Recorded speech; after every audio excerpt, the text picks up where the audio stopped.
ஒரு ஊரில் ஒரு ஆள் இருந்தான். அவனுக்கு ஒரே ஒரு மகள். அவளை நல்ல இடத்துல கட்டி கொடுக்கணும்னு ஆசைப்பட்டான். அதுக்காக மாப்பிள்ளை தேடிட்டு இருந்தான். அவன் கொஞ்சம் வசதியான ஆள். அதனால் நிறைய பேர் வந்தாங்க. இருந்தாலும் ஒரு நல்ல குணமுள்ள மாப்பிள்ளையாக இருக்கணும் அவன் எதிர்பார்த்தான். அப்படி இருக்கணும்னு தொடர்ந்து முயற்சி பண்ணான். கடைசியாக ஒரு 3 பேர் கிடைச்சாங்க. அந்த 3 பேரில் யாரை தேர்ந்தெடுக்கிறது, இதுதான் அவனுக்கு வந்த குழப்பம். இந்த நிலைமையில் ஒரு பெரியவரை தேடி போனான். அவர்கிட்ட தன்னுடைய பிரச்சனையை சொன்னான். அவர் கொஞ்சம் யோசனை பண்ணார். அதுக்கப்புறம் 3 பேரையும் கூப்பிட்டார். இதோ பாருங்கப்பா, உங்கள் 3 பேருக்கும் 3 மாத கால அவகாசம் தர்றேன். நீங்கள் இப்போ போகலாம். 3 மாதம் கழித்து திரும்பி வரலாம். அப்படி வரும்பொழுது இந்த 3 மாத காலத்தில் நீங்கள் செஞ்ச நல்ல காரியம் ஏதாவது ஒன்று சொல்லணும். அதை வச்சு உங்களில் ஒருத்தரை நாங்கள் தேர்ந்தெடுத்துக்கிறோம் அப்படின்னு சொன்னாராம். 3 பேரும் சரின்னு சொல்லிவிட்டு திரும்பி போயிட்டாங்க. 3 மாதம் ஆச்சு. அதுக்கப்புறம் ஒரு நாள் திரும்பி வந்தாங்க. அவர் அவங்கள கூப்பிட்டு உட்கார வச்சார். அப்புறம் கேட்டார், இப்போ சொல்லுங்கள், இந்த 3 மாத காலத்தில் நீங்கள் செஞ்சிருக்கிற ஏதாவது ஒரு நல்ல காரியத்தை சொல்லுங்க அப்படின்னார். முதல்ல ஒருத்தன் எழுந்திருச்சு நின்னான். ஐயா, எங்கள் அப்பா இறந்த பிறகு அவரோட கணக்கு வழக்குகளை எடுத்து பார்த்துக்கிட்டு இருந்தேன். அவர் ஒரு வியாபாரிகிட்ட 10,000 ரூபா கடன் வாங்கியிருக்கிறதாக எழுதியிருந்தார். அந்த வியாபாரியும் இப்போ உயிரோடு இல்லை. இருந்தாலும் அந்த வியாபாரியோட மகனை தேடி கண்டுபிடிச்சேன். கணக்கு புத்தகத்தை காட்டினேன். எங்கள் அப்பா உங்கள் அப்பா கிட்ட 10,000 ரூபா கடன் வாங்கியிருக்கிறதாக இதை எழுதியிருக்கிறார். அதனால் அதை திருப்பி கொடுக்கறதுக்காக வந்திருக்கிறேன். இந்தாங்க அந்த பணம் அப்படின்னு சொல்லி கொடுத்துட்டு வந்துட்டேன் அப்படின்னு நானும். இதை பெரியவர் கவனமாக கேட்டுக்கிட்டார். அதுக்கப்புறம் 2வது இளைஞன் எழுந்திருச்சான். ஐயா, நான் போன மாதம் ஒரு நாள் ராத்திரி வேளையில் ஒரு காட்டுப்பாதை வழியாக எங்கள் ஊருக்கு போய்கிட்டு இருந்தேன். அந்த சமயத்தில் அந்த வழியாக வந்துக்கிட்டு இருந்த ஒரு வழிப்போக்கர்கிட்ட 4-5 திருடர்கள் வம்பு வளர்த்து அவர்கிட்ட இருந்த பொருளை எல்லாம் கொள்ளையடிச்சிக்கிட்டு இருந்தாங்க. நான் உடனே ஒரு குச்சியை எடுத்துகிட்டு ஓடினேன். அந்த திருடர்களை அடித்து விரட்டினேன். பொருளை எல்லாம் மீட்டு அந்த வழிப்போக்கர்கிட்ட ஒப்படைச்சேன். அவரை பத்திரமா அழைச்சிக்கிட்டு போய் அவர் வீட்டில் விட்டுட்டு வந்தேன் அப்படின்னு நானும்.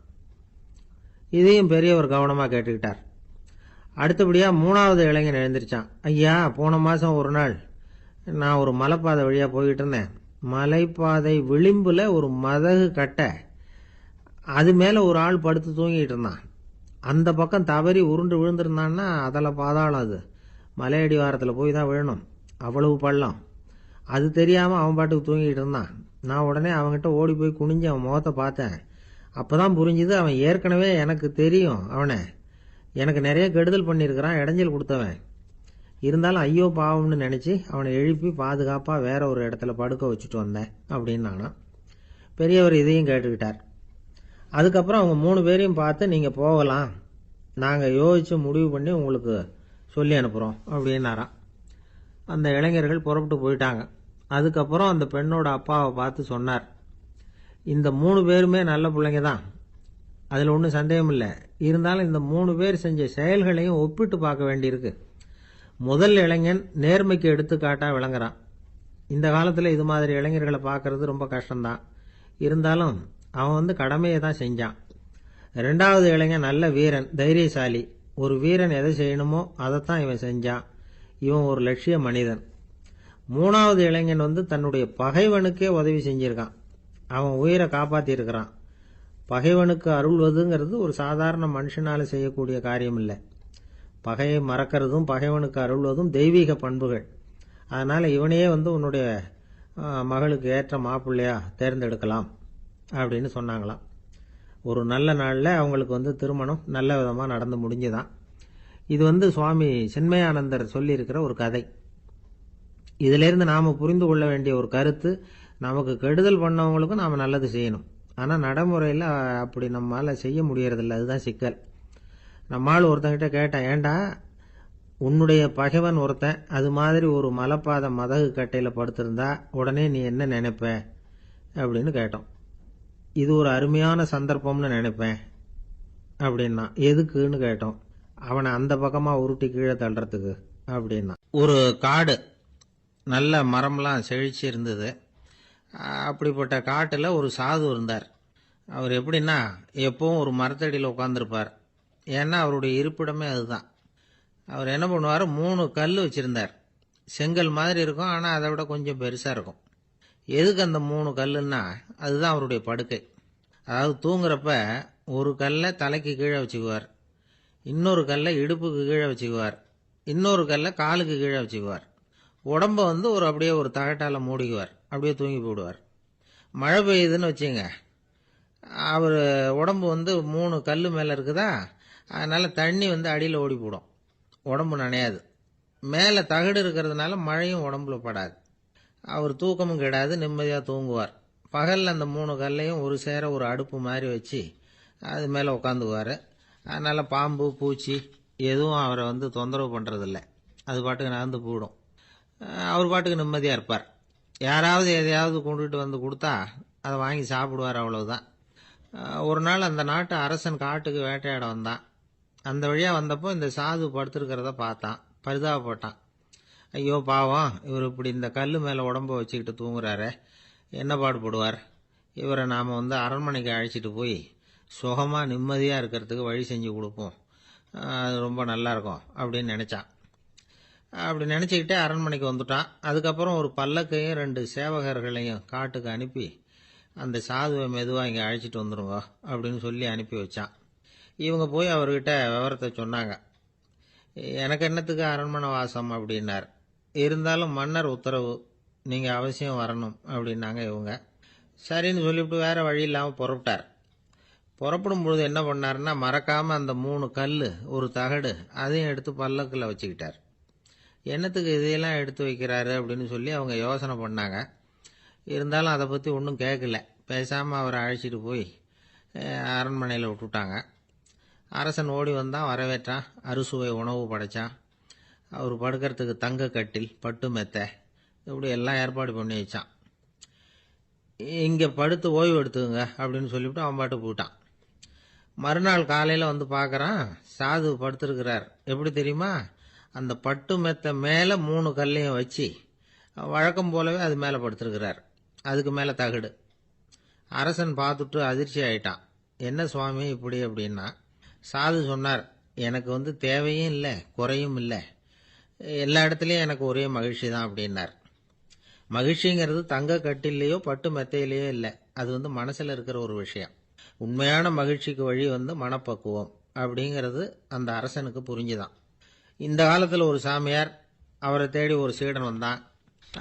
என்னாச்சு தெரியுமா, சுவாமி எனக்கு நிம்மதி வேணும், அதுக்கு என்ன வழின்னு கேட்டான். சாமியார் நிமிர்ந்து பார்த்தார். அப்புறம் சொன்னார், நீ ஏகப்பட்ட பேர்கிட்ட கடன் வாங்கியிருக்கிற, அதையெல்லாம் திருப்பி கொடுத்தாதான் உனக்கு நிம்மதி கிடைக்கும்னார். இவனுக்கு ஆச்சரியம். அது எப்படி சாமி, அவ்வளவு கரெக்டாக நான் கடன் வாங்கினதை கண்டுபிடிச்சிங்க அப்படின்னா.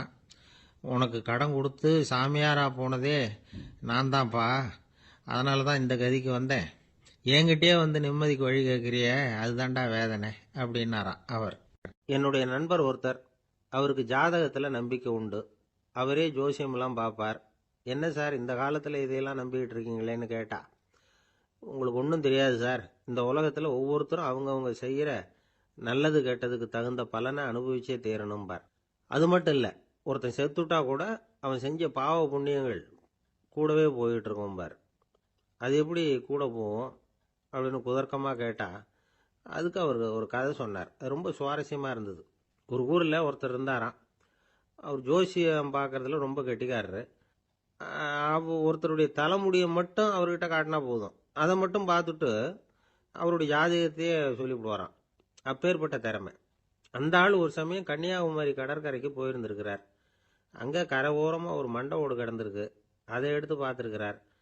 அந்த மண்டை ஓட்டை வச்சுக்கிட்டே அதோட ஜாதகத்தை அலசியிருக்கிறார். இந்த மண்டை ஓட்டுக்கு உரிய ஆசாமி வாழ்க்கையில் ரொம்ப கஷ்டப்பட்டுருக்கிறான், நிறைய கஷ்டத்தை அனுபவிச்சிருக்கிறான், அது தாங்க முடியாமல் தான் கடலில் விழுந்து தற்கொலை பண்ணிகிட்டு இருக்கான் அப்படிங்கிறத அவர் கணிச்சுட்டார். இருந்தாலும் இந்த மண்டை ஓடு இன்னமும் அனுபவிக்க வேண்டியது பாக்கி இருக்கு அப்படிங்கிறதையும் அவர் உணர்றார். அது சரி, ஒருத்த வந்து உயிரோடு இருக்கிற வரைக்கும் தானே நல்லது கெட்டதை அனுபவிக்க முடியும், செத்ததுக்கு அப்புறமும் பாக்கி இருக்குன்னா அதை எப்படி அனுபவிக்கிறது? இந்த மண்டை ஓட்டுக்கு இன்னும் கொஞ்சம் பாக்கி இருக்கு அப்படிங்கிறது அவருக்கு புரிஞ்சதே தவிர அதோட அர்த்தம் என்னங்கிறது அவருக்கு சரியாக விளங்கலை.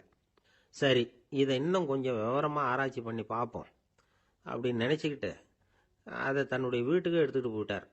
அந்த மண்டை ஓட்டை ஒரு பொட்டியில் வச்சு பூட்டினார். தன்னுடைய தனி அறையில் அதை பத்திரமா வச்சுக்கிட்டார். தினமும் ராத்திரி ஆனதும் தன்னுடைய மனைவியை பார்த்து, நீ போய் பூஜை அறையில் தனியாக படுத்துக்கோ அப்படின்னு சொல்லிவிட்டு, இவர் ராத்திரி 12 மணிக்கு பொட்டியை திறந்து பார்ப்பார். மண்டை ஓடு அப்படியே இருந்ததே தவிர இன்னும் கொஞ்சம் பாக்கி இருக்குங்கிறதுக்கு அர்த்தம் அவருக்கு விளங்கலை. அந்த மண்டை ஓட்டுக்கு இன்னும் என்ன பாக்கி இருக்க போகுது. இப்படியே ஒரு 10 நாள் போச்சு. அந்த வீட்டம்மாவுக்கு சந்தேகம் வந்துட்டுது. நம்ம வீட்டுக்காரர் நம்மளை தனியாக ஏன் தூங்க சொல்கிறார் அப்படிங்கிற சந்தேகம். உடனே பக்கத்து வீட்டு அம்மா கிட்ட விஷயத்தை சொல்லியிருக்கிறாங்க.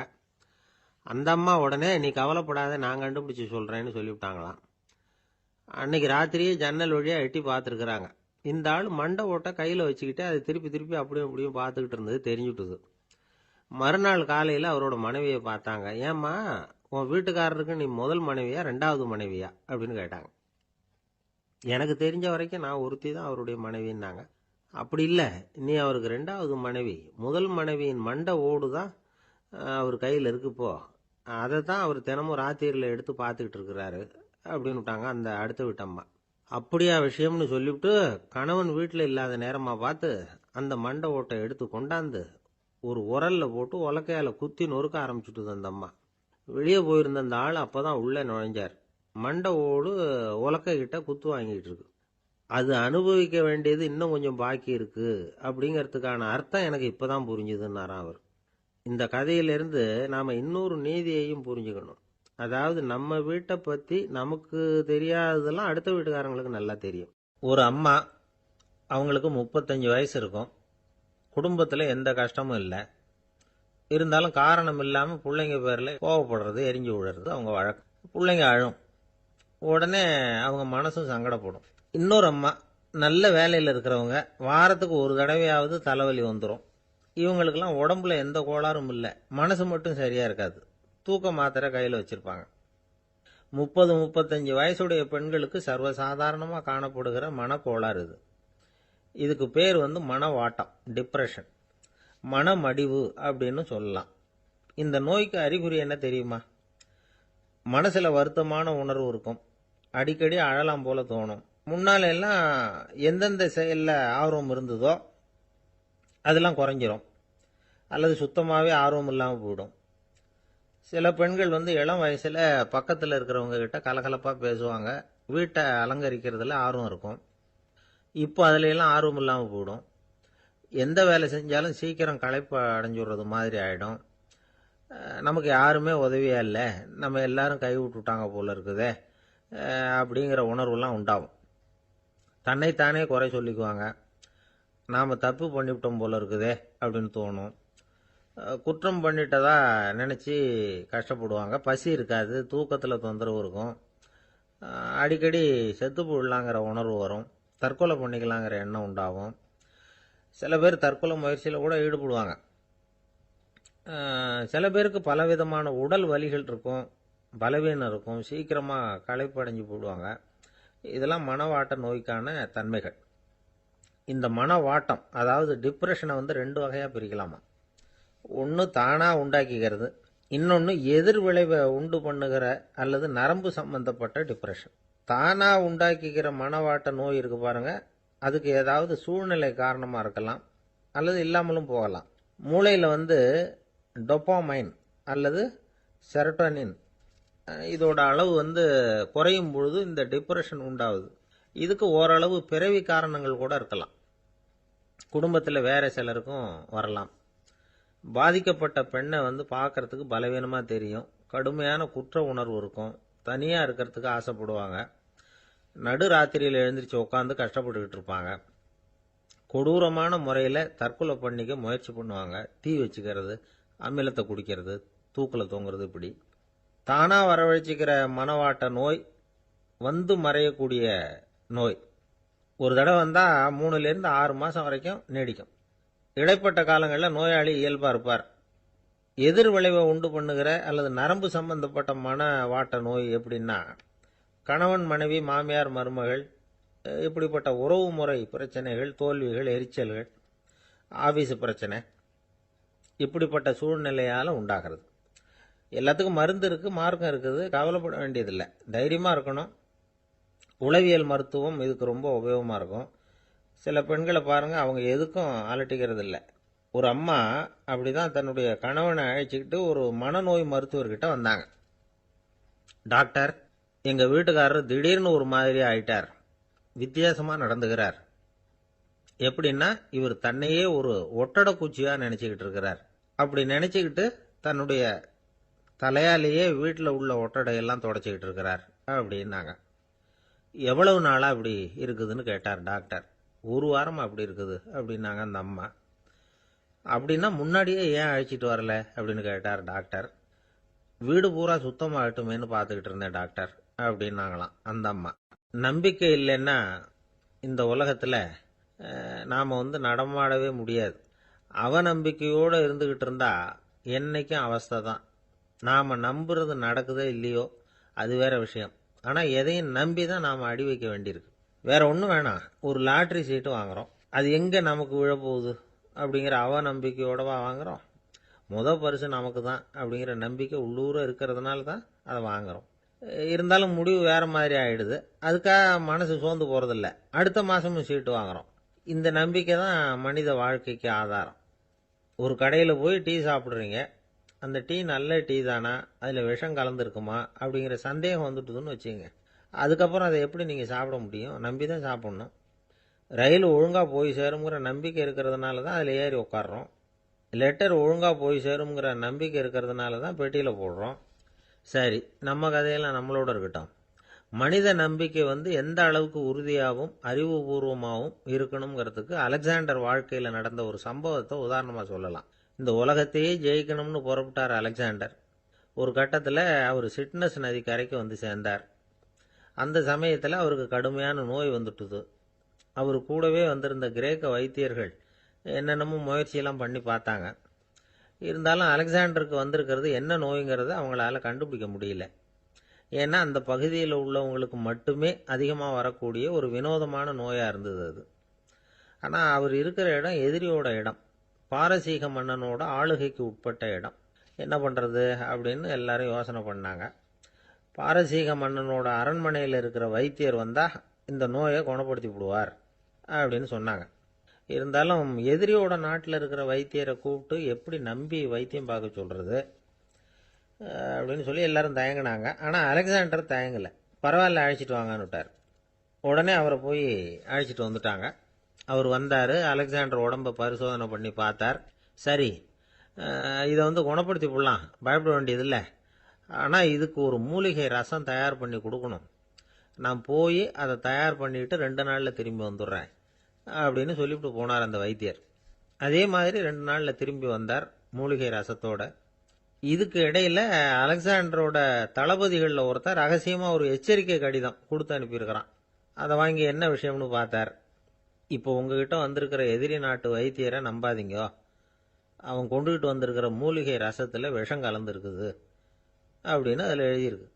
அதை பார்த்தார் அலெக்சாண்டர். இருந்தாலும் கொஞ்சம் கூட அலட்டிக்கல. வைத்தியர் கொடுத்த மருந்தை வாங்கி கடகடன்னு குடிச்சுட்டார்.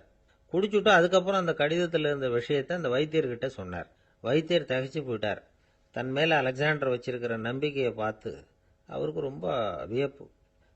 வைத்தியர் உண்மையிலேயே நல்ல மருந்து தான் கொண்டுட்டு கொடுத்துருக்கிறார், அதில் விஷம்லாம் எதுவும் கலக்கலை. அதுக்கப்புறம் அலெக்சாண்டர் அந்த வைத்தியரை பார்த்து சொன்னாராம், நம்பிக்கைங்கிற அச்சாணியை ஆதாரமாக வச்சுக்கிட்டு தான் இந்த உலகம் சுற்றிக்கிட்டு இருக்குது.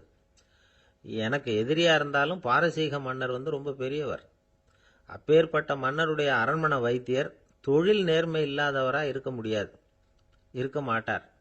அப்படி இருந்தால் அவரை அரண்மனை வைத்தியராக வச்சிருக்கவே மாட்டாங்க அப்படின்னு நம்பினேன். என்னுடைய நம்பிக்கை வீண் போகலை அப்படின்னாராம். இதுதான் மானுட நம்பிக்கைங்கிறது. இந்த காலத்துலேயும் இது மாதிரி இந்த மானுட நம்பிக்கையை ரொம்பவும் சாமர்த்தியமாக கையாளுகிற கெட்டிக்காரங்க சில பேர் இருக்கிறாங்க. ஒரு இந்த காலத்து குரு, அவருக்கு ஒரு சிஷ்யன். குரு முன்னாடி அந்த சிஷ்யன் ரொம்ப பணிவாக நின்று, குருவே, உங்கள் கையால் விஷத்தை கொடுத்தாலும் அதை வாங்கி மடமடன்னு குடிச்சிருவேன் அப்படின்னா. உன்னுடைய குரு பக்தியை மெச்சினேன் அப்படின்னார் குரு. அதுக்கு அந்த சிஷ்யன், அப்படி இல்லை குருவே, உங்ககிட்ட சிஷ்யனாக இருக்கிறத விட உங்கள் கையால் விஷத்தை வாங்கி குடிச்சு விடுறது ரொம்ப நல்லது, அதனால தான் அப்படி சொன்னேன் அப்படின்னா. ஒரு காடு, அங்கே புத்தர் அவர் பாட்டுக்கு நடந்து போய்கிட்டே இருக்கிறார். அவருக்கு பின்னாடி ஒரு குரங்கு, அதுவும் தொடர்ந்து வந்துக்கிட்டே இருக்குது. புத்தர் திரும்பி பார்த்தார். குரங்கு அப்படியே குதித்து உயர எழும்பி ஒரு கிளையில் போய் உக்காந்துது. ஏன் இப்படி பண்ணுறேன்னு கேட்டார் புத்தர். என்னை சாதாரணமாக நினைக்க வேணாம், நான் மகாமந்தி, என்னால் எல்லாம் முடியும், முடியாதுங்கிற வார்த்தையே என்னுடைய அகராதியில் கிடையாது. என்ன வேணும்னாலும் செய்வேன் அப்படின்னுது. அப்படின்னா ஒரு பந்தயம் வச்சுக்கலாமான்னாரு இவர். ஓ வச்சுக்கலாமேன்னுது. வேற ஒன்றும் இல்லை, இப்போ நீ மேலே எழும்பி அந்த கிளையில் உட்காந்தது மாதிரி அங்கேருந்து தாவி என் உள்ளங்கையில் வந்து உட்காரணும், அவ்வளவுதான் அப்படின்னார். அப்படி உட்காந்துட்டா என்ன பரிசு அப்படின்னு கேட்டது அது. சொர்க்கத்தில் இருக்கிற மாமன்னன் மரகத சக்கரவர்த்தியை என்னோட வந்து இருக்கும்படியாக கூப்பிட்டுக்கிறேன். அந்த சமயத்தில் அவருடைய அரியணை வந்து அங்கே காலியாயிடும், நீ அதில் போய் உட்காந்துக்கலாம். பந்தயத்தில் தோத்துட்டா ஒரு கல்ப காலம் இந்த பூமியில் வாழ வேண்டியிருக்கும். அதுக்கு பிறகுதான் என்கிட்ட வர முடியும். என்ன சொல்ற அப்படின்னார். குரங்குக்கு தாவறது ஒரு பெரிய காரியமா? இது எனக்கு ரொம்ப சாதாரண விஷயம், என்ன இப்பவே தாவட்டுமா அப்படின்னுது. சரின்னு சொல்லி உள்ளங்கையை நீட்டினார். அவருடைய கை தாமரை இலை அளவுக்கு அப்படியே விரிஞ்சுது. குரங்கு சௌரியமாக வந்து உட்கார்றதுக்காக. குரங்கு தாவறதுக்கு தயாராச்சு. அதுக்கு முன்னாடி ஒரு சின்ன யோசனை அதுக்கு. இந்த கிளையிலேருந்து அந்த கைக்கு தாவறது எனக்கு ரொம்ப அற்பமான ஒரு வேலை, இது ரொம்ப சாதாரணம், என்னுடைய கௌரவத்துக்கு இது சரியா இருக்காது. அதனால நான் என்ன பண்ண போறேன்னா, இங்கேருந்து கிளையிலேருந்து அப்படியே உயர எழும்ப போறேன். எழும்பி மேல் உலகம் போய் அங்கே ஒரு சுற்றி சுற்றிவிட்டு அதுக்கப்புறம் அங்கேருந்து நேராக வந்து இந்த கையில் உட்கார போகிறேன் அப்படின்னு நினச்சிது. என்ன யோசிக்கிற அப்படின்னார் புத்தர். ஒன்றும் இல்லை, இந்த பாயிரம் பார் அப்படின்னு சொல்லி தாவி உயர போயிட்டுது. கொஞ்ச நேரத்தில் வான உலகத்துக்கே போய் சேர்ந்துட்டுது. அங்கே போய் பார்த்தா அங்கே ஒரு 5 பளிங்கு தூண்கள் இளம் சிவப்பு நிறத்தில் நின்றுக்கிட்டு இருக்குது. குரங்கு நினச்சிக்கிட்டது, புத்தர்கிட்ட போய் இந்த பளிங்கு தூண்களை பார்த்தோம்னு சொன்னால் அப்படியே திகைச்சு போயிடுவார், இந்த தூணில் ஏதாவது அடையாளம் செஞ்சுட்டு போகணும் அப்படின்னு அந்த இடத்துல மிதந்துக்கிட்டே நினச்சிது. உடனே ஒரு தூணில் எழுதிச்சு. என்ன எழுதிச்சுன்னா, ஒரு மகா ஞானி இங்கே வந்துட்டு போகிறார் அப்படின்னு எழுதிச்சு. எழுதிவிட்டு அப்படியே கீழே தாவி வந்து புத்தரோட உள்ளங்கையில் உட்காந்துது. எப்படி பார்த்தீங்களா என்னுடைய வேலை? வான உலகத்துக்கே போய் அங்கே இருக்கிற 5 பளிங்கு தூண்களை பார்த்துட்டு அதில் நான் வந்த விவரத்தை எழுதி வச்சுட்டு அதுக்கப்புறம் இங்கே வந்திருக்கிறேன் அப்படின்னுது ரொம்ப பெருமையாக. அப்படியா அப்படின்னார் புத்தர். ஆமாம், சந்தேகமாக இருந்தால் வாங்க அழைச்சிட்டு போய் காட்டுறேன் அப்படின்னுது அந்த குரங்கு. அதுக்கு தேவையில்லை, அப்படியே கொஞ்சம் கீழே குனிஞ்சு பார் தெரியும் அப்படின்னார் புத்தர். அங்கே பார்த்தா புத்தரோட உள்ளங்கை தெரிஞ்சுது. நல்லா உத்து பார்த்துது. அவரோட ஒரு விரல்ல அது எழுதிய வாசகம் தெரிஞ்சுது. குரங்கு யோசனை பண்ணிச்சு, அப்படின்னா வானத்தில் நான் பார்த்தது புத்தரோட விரல்களா அப்படின்னு யோசிச்சுது. இதை புரிஞ்சுக்கிட்ட உடனே அந்த குரங்கோட கர்வம் அழிஞ்சு போச்சான். நம்ம மனசு தான் இந்த குரங்கு. மனம்ங்கிறதும் ஆணவம்ங்கிறதும் ஒரு நாணயத்தின் 2 பக்கங்கள். மனம் உள்ளவரை ஆணவமும் இருக்கும். மனம் அழிஞ்சாதான் ஆணவம் அழியும். மனம் அழிய வேண்டும் அப்படின்னு பெரியவங்க சொல்றது இந்த அர்த்தத்தில் தான். நம்ம ஆளுங்க சவால் விடுறதெல்லாம் வேற மாதிரி. ஒருத்தன் ஒரு வாய்க்காலை தாண்டுறேன்னு பந்தயம் கட்டி தாண்ட முடியாமல் வாய்க்காலில் விழுந்து காலை உடச்சிக்கிட்டு கட்டு போட்டுக்கிட்டு வந்தான். ஏண்டா அப்படின்னு கேட்டாங்க. நான் பந்தயம் கட்டின நேரம் சரியில்லை அப்படின்னா. எப்படிறான்னு கேட்டிருக்காங்க. வாய்க்காலில் தண்ணி இருக்கிற நேரமாக பார்த்து பந்தயம் கட்டியிருக்கணும் அப்படின்னானா. ரொம்ப நாளைக்கு முன்னாடி ஒரு நாள் கோவலன் நாடகம் நடந்தது. எங்கள் மதுரையில் நடந்தது. அதில் ஒரு முக்கியமான கட்டம். கண்ணகி கிட்ட சிலம்பை வாங்கிக்கிட்டு அதை விற்கிறதுக்காக மதுரை நகருக்கு புறப்படுறான் கோவலன். அந்த சமயத்தில் கண்ணகி பாடுற மாதிரி ஒரு நாடக பாடல் நாடக ஆசிரியர் எழுதினது. அது என்ன பாட்டுன்னா, மா பாவியோர் கூடி வாழும் மதுரைக்கு மன்னா போகாதீர் என்று அப்படின்னு ஆரம்பிக்கும் அந்த பாட்டு. இதுதான் அந்த பாட்டு. இதை கண்ணகி வந்து மேடையில் பாடின உடனே கூட்டத்தில் சலசலப்பு. நம்ம ஊர்லேயே வந்து நமக்கு முன்னாடியே நின்றுக்கிட்டு மா பாவியோர் கூடி வாழும் மதுரை அப்படின்னு சொல்கிறாங்களே, என்ன தைரியம் அப்படின்னு எல்லாம் குழப்பம் பண்ண ஆரம்பிச்சிட்டாங்க. மக்கள் சத்தம் போட ஆரம்பிச்சிட்டாங்க. எதிர்ப்பு குரல் அது பாட்டுக்கு வர வர அதிகமாக போட்டுது. கொண்டுகிட்டு வா அந்த நாடக ஆசிரியரை, எழுதுனது யார் அப்படின்னு ஒரே சத்தம் கூச்சல். வேற வழி இல்லை. மெதுவாக மேடைக்கு வந்தார் அந்த நாடக ஆசிரியர். 4 பக்கத்திலிருந்தும் கேள்வி கணைகள். மக்களை பார்த்து கொஞ்சம் அமைதியாக இருங்கோ அப்படின்னு சொல்லிவிட்டு தன்னுடைய விளக்கத்தை சொல்ல ஆரம்பித்தார் அந்த நாடக ஆசிரியர். மா அப்படின்னு சொன்னால் திருமகளாகிய லட்சுமி அப்படின்னு அர்த்தம். பா அப்படின்னா கலைமகளாகிய சரஸ்வதி. வி அப்படின்னா மலைமகளாகிய பார்வதி. மா பாவியோர் அப்படின்னா திருமகளும் கலைமகளும் மலைமகளும், இவங்க மூவரும் அப்படின்னு அர்த்தம். இந்த 3 பேரும் வாழ்கின்ற மதுரை புனிதம் நிறைந்தது, சகல செல்வங்களும் நிறைஞ்சது. அப்படிப்பட்ட ஊரில் நான் வந்து அணிந்து கொள்ளும் இந்த சாதாரண சிலம்பை யார் வந்து வாங்கிக்குவாங்க அப்படிங்கிற எண்ணத்தோடு தான் கண்ணகி அப்படி சொல்கிறா. அதை நினச்சி தான் நான் எழுதினேன். ஆகவே மதுரையை வந்து ரொம்ப சிரமப்படுத்தணும், ரொம்ப மோசமாக எழுதணும் அப்படிங்கிற எண்ணம்லாம் எனக்கு கிடையாது. பெருமைப்படுத்தணும்னு நினச்சி தான் அப்படி எழுதினேன் அப்படின்னு விளக்கம் கொடுத்தாராம். இந்த விளக்கத்தை கேட்டதும் எல்லாரும் ரொம்ப சமாதானம் ஆயிட்டாங்களாம். இப்படி விளக்கம் கொடுத்த அந்த நாடக ஆசிரியர் யார் தெரியுமா? அவர்தான் தமிழ் நாடக உலகின் முதல் ஆசான் சங்கரதாஸ் சுவாமிகள். அவருக்கு நகைச்சுவை உணர்வும் அதிகம். 1920ஆம் ஆண்டு திருநெல்வேலியில் அவர் தங்கியிருக்கிறார் நாடகம் நடத்துறதுக்காக. அவர் தங்கியிருந்த வீட்டில் கொசு மூட்டை பூச்சி அதிகமாக இருந்திருக்கு. அவரால் தூங்கவே முடியல. அவர் அனுபவித்த தொல்லைகள் ஒரு பாட்டாக உருவாச்சு. வேடிக்கையாக ஒரு பாட்டு எழுதினாராம். மூட்டையும் கொசுவும் ஒரு வீட்டிலே மீட்டிங் போட்டால் முன்னே நிற்க யாரால் முடியும்? கொசு மோகன ராகம் போல சத்தம் போட்டு முன்னே நின்று செய்திடும் யுத்தம். இதை மறுநாள் நாடகத்தில் கோமாளி வேஷம் போட்ட ஒரு சிறுவனை விட்டு பாட வச்சிருக்காரு. எல்லாரும் சிரிச்சு ரசிச்சாங்களாம். சங்கரதாஸ் சுவாமிகள் கல்யாணமே பண்ணிக்கல, துறவி மாதிரியே வாழ்ந்திருக்கார். தமிழ் நாடக கலைக்கு தன்னையே அர்ப்பணம் பண்ணிட்டவர் அவர். 1922 நவம்பர் மாசத்துல ஒரு நாள் புதுச்சேரியில் அவர் வாழ்க்கை முடிஞ்சுது. அப்போ அவருக்கு வயசு 55. சங்கரதாஸ் சுவாமிகள் நாடக ஆசிரியர் மட்டும் இல்லை, மேடை நாடக இயக்குனர், தயாரிப்பாளர். அவரே ஒரு சிறந்த நடிகர். ஒரு தடவை சாவித்திரி நாடகத்தில் இவர் யமதர்மனா வேஷம் போட்டு நடிச்சிருக்கிறார். நாடகம் பார்த்துக்கிட்டு இருந்த கருவுற்ற ஒரு பெண்மணிக்கு பயத்தினால அங்கேயே குழந்தை பிறந்துட்டு தான். அந்த நிகழ்ச்சிக்கு அப்புறம் இவர் இந்த வேஷம் போடுறப்போலாம் ஜனங்களுக்கு முன்கூட்டியே எச்சரிக்கை கொடுக்க ஆரம்பிச்சிருவாராம். அதாவது அப்படி யாராவது பயப்படுறவங்க இருந்தால் கொஞ்சம் கண்ணை மூடிங்க அல்லது எழுந்திரிச்சு போடுங்கன்னு. நடிப்புன்னா அப்படில இருக்கணும்.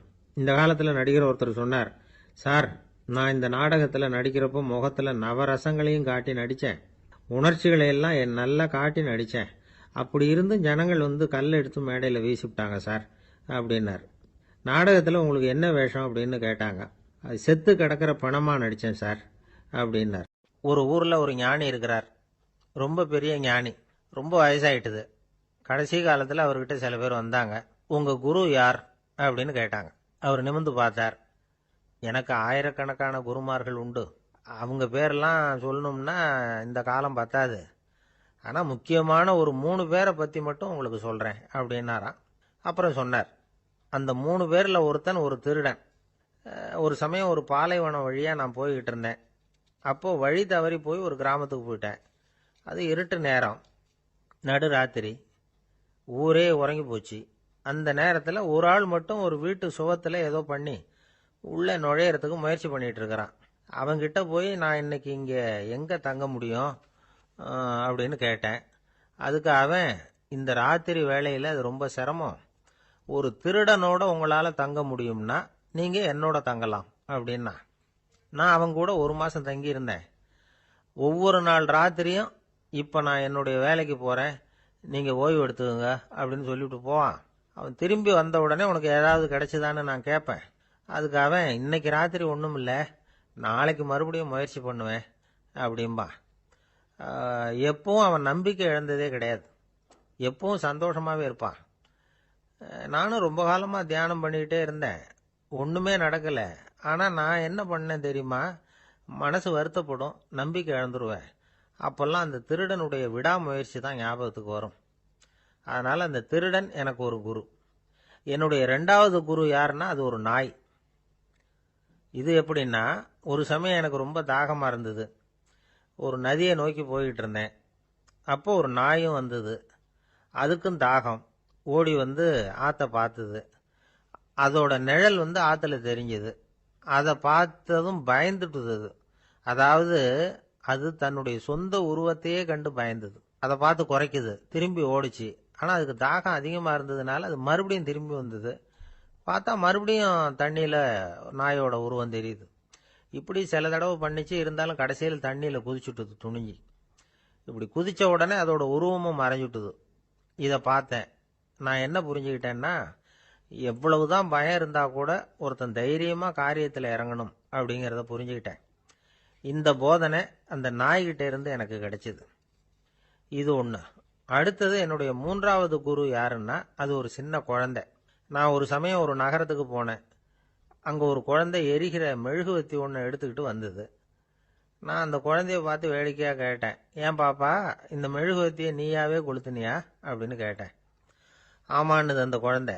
சரி, இந்த மெழுகுவத்தி முன்னாடி எரியாமல் இருந்தது, இப்போ எரியுது. இந்த மெழுகுவத்திக்கு வெளிச்சம் எங்கேருந்து வந்தது, அதை எனக்கு காட்ட முடியுமா அப்படின்னு கேட்டேன் அந்த குழந்தைகிட்ட. இதுக்கு அந்த குழந்தை சிரிச்சுக்கிட்டு அந்த மெழுகுவத்தியை ஊதி அணைச்சுட்டுது. அதுக்கப்புறம் என்னை பார்த்து கேட்டது, இப்ப இந்த மெழுகுவர்த்தியின் வெளிச்சம் போனதை பார்த்தீங்க இல்லையா, அது எங்க போச்சுன்னு எனக்கு சொல்லுங்க அப்படின்னுது. அந்த குழந்தை இப்படி கேட்டதும் என்கிட்ட இருந்த ஆணவம் அழிஞ்சுட்டுது. நான் படிச்சதெல்லாம் அந்த வினாடியில சுக்கு நூறா போயிட்டுது. என்னுடைய முட்டாள்தனத்தை நான் உணர்ந்தேன் அப்படின்னு இவ்வளவும் அந்த ஞானி விவரமா சொன்னாராம். அதனால நாம இன்னார்கிட்ட இருந்து தான் இதை கத்துக்கணுங்கிறது இல்லை, யாருகிட்ட இருந்தும் எதையும் கத்துக்கலாம். நம்மால் ஒருத்தன் ஒரு நாய் வளர்த்துக்கிட்டு இருந்தான். அந்த நாய்க்கு வால் கிடையாது. யாரோ ஏற்கனவே வெட்டி எடுத்துட்டாங்க. இந்த நாய் தான் சார் எனக்கு குரு, அதுகிட்டே இருந்து கூட நான் பாடம் கற்றுக்கிட்டு இருக்கிறேன் அப்படின்னா. அப்படி என்ன கற்றுக்கிட்டேன் அந்த வால் இல்லாத நாய்கிட்டே இருந்து அப்படின்னு கேட்டோம். நாம் யாருக்கிட்டையும் வாலாட்டக்கூடாது அப்படிங்கிற பாடத்தை அதுகிட்டே இருந்து தான் நான் கற்றுக்கிட்டேன் அப்படின்னா. ஒரு குரு, இளம் சீடர்கள் எதிரில் உட்காந்துருக்கிறாங்க. குரு பாடம் நடத்திக்கிட்டு இருக்கிறார். சீடர்களுக்கு ஒரு ஆசை, அதாவது ஒரு முக்கியமான மந்திரத்தை நம்ம குருநாதர்கிட்ட இருந்து கற்றுக்கணும் அப்படிங்கிறது அவங்க ஆசை.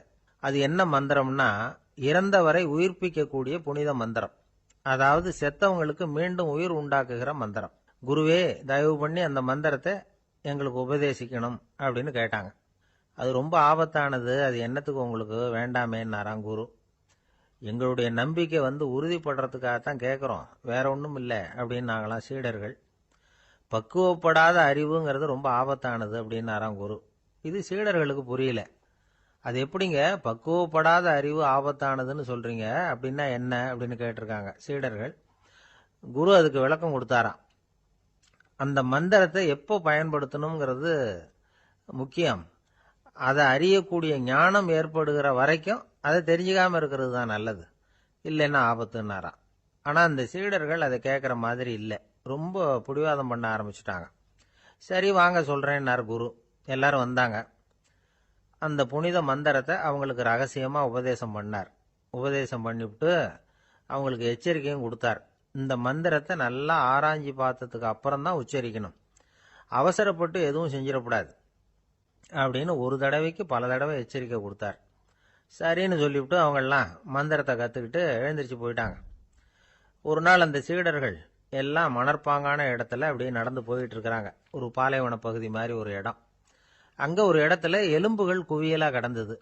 உடனே இந்த சீடர்கள் முன்ன பின்ன யோசிக்காம, தியானமும் பண்ணாம, அந்த மந்திரத்தோட பயனை சோதிச்சு பார்க்கணும் அப்படின்னு நினைச்சுக்கிட்டு அந்த மந்திரத்தை உச்சரிக்க ஆரம்பிச்சிட்டாங்க. அவ்வளவுதான். உடனே என்னாச்சு தெரியுமா, அந்த எலும்புகள் எல்லாம் ஓநாய்களா மாறி அவங்கள துரத்த ஆரம்பிச்சுட்டுது. சீடர்கள் எல்லாம் தலைதெறிக்க ஓட ஆரம்பிச்சுட்டாங்க. ஓநாய்களும் விடல, அவங்கள துரத்தி பிடிச்சி கடிச்சு கொதற ஆரம்பிச்சுட்டுது. அப்பதான் அந்த சீடர்களுக்கு குரு சொன்ன அறிவுரையோட அர்த்தம் புரிஞ்சுது. பக்குவப்படாத அறிவு ஆபத்தானது அப்படிங்கிறது. அதனால இதுல இருந்து நாம தெரிஞ்சுக்க வேண்டியது என்னன்னா, நாம நம்ம அறிவை வளர்த்துக்கிட்டா மட்டும் போதாது, அந்த அறிவை எப்போ எப்படி பயன்படுத்தணும் அப்படிங்கிற பக்குவமும் நமக்கு வரணும். அப்பதான் வாழ்க்கை நல்லபடியா அமையும், இல்லைன்னா இடைஞ்சல் தான். இந்த காலத்துல சில சின்ன பிள்ளைங்களுக்கே அறிவு ரொம்ப பக்குவப்பட்டிருக்குங்கிறத உணர முடியுது. ஒரு சின்ன பையன் பள்ளிக்கூடத்தில் மார்க் லிஸ்ட் கொடுத்தாங்க, வாங்கிக்கிட்டு அவசரமாக வீட்டுக்கு ஓடினான். எதிரில் வந்த ஒருத்தர் கேட்டார், என்ன அவசரம், ஏன் இப்படி வேகமாக ஓடுறேன்னார். எங்கள் அம்மா கிட்ட அடி வாங்கணும், அதுக்காக தான் ஓடுறேன்னா. அடி வாங்கறதுக்கா இவ்வளவு அவசரம்னார் அவர். அப்படி இல்லைங்க, நான் போகிறதுக்குள்ளே எங்கள் அப்பா வீட்டுக்கு வந்துட்டாருன்னா அவர்கிட்ட அடி வாங்க வேண்டியிருக்கும், அதை அவாய்ட் பண்ணுறதுக்காக இப்படி ஓடுறேன் அப்படின்னு நானா அந்த பையன். ஒருத்தர் ரொம்ப கவலையோடு உட்காந்துருந்தார். எதை பற்றி சார் கவலைப்படுறீங்கன்னு கேட்டோம். எதிர்காலத்தை பற்றி கவலைப்படுறேன்னார். ஏன்னு கேட்டோம். என்ன பண்ணுறதுன்னே தெரியல சார், எதிர்காலம் ஒரே இருட்டாக இருக்குது, பாதையே புரியலன்னார். இன்னைக்கு நம்ம இளைஞர்கள் பல பேருக்கு எதிர்காலம் இருட்டாக தான் தெரியுது. அவங்கெல்லாம் இந்த கதையை கொஞ்சம் கேட்கணும். ஒரு மலை அடிவாரத்தில் ஒரு சின்ன கிராமம். அந்த மலை ரொம்ப உயரமானது, அடர்த்தியாக செடி கொடிகள் மரங்கள் அதில் மண்டி கிடக்குது. பகல் வேளையில் இருட்டாக தான் இருக்கும், அவ்வளவு அடர்த்தி. அந்த மலை உச்சியில் ஒரு கோவில். நாள் ராத்திரியே புறப்பட்டாதான் காலையில் அந்த கோவிலுக்கு போய் சேர முடியும். கிராமத்து இளைஞன் ஒருத்தன் அந்த மலை உச்சிக்கு போக வேண்டியிருந்தது. கையில் ஒரு விளக்கை எடுத்துக்கிட்டு நாள் ராத்திரியே புறப்பட்டான்.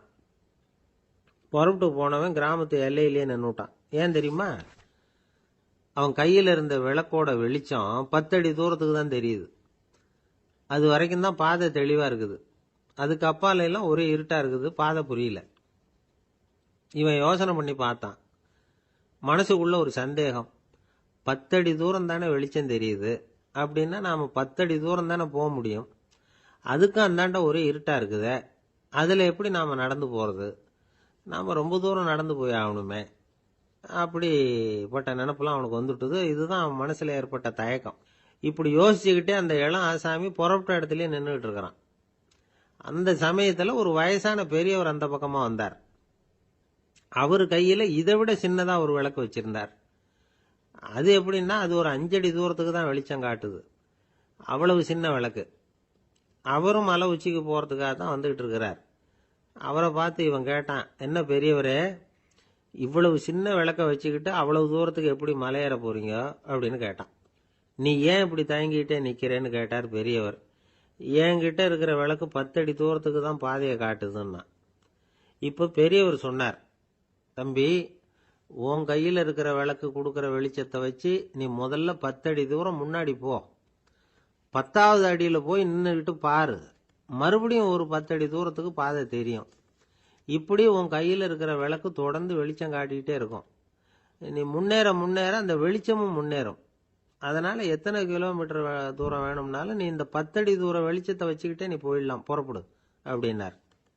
இப்போதான் அந்த பெரியவர் சொன்னது இளைஞனுக்கு பளிச்சுன்னு புரிஞ்சுதான். உடனே உற்சாகமாக புறப்பட்டான், உச்சிக்கு போய் சேர்ந்தான். இந்த கதையிலேருந்து நாம் புரிஞ்சுக்க வேண்டியது என்ன தெரியுமா? நீண்ட கால திட்டம் ஒன்று போடும் பொழுது நமக்கு முன்னாடி இருக்கிறத மறந்துட்டு மனசை போட்டு குழப்பிக்க கூடாது. உங்கள் கையில் என்ன இருக்கோ அதுலேயே உங்கள் எதிர்காலம் மறைஞ்சிருக்குது. கண் முன்னாடி தெரியறத வச்சு ஆரம்பிங்க, போக போக வழி தானா புலப்படும் அப்படிங்கிறார் ஒரு பெரியவர். பெரிய பயணங்களையெல்லாம் இப்படி தான் நடத்த வேண்டியிருக்கும். ஒவ்வொரு அடியாக எடுத்து வச்சா ஓடி போய் சேர்ந்து விடலாம். மலைச்சு போய் நின்றுட்டா நின்றுக்கிட்டே இருக்க வேண்டியது தான்.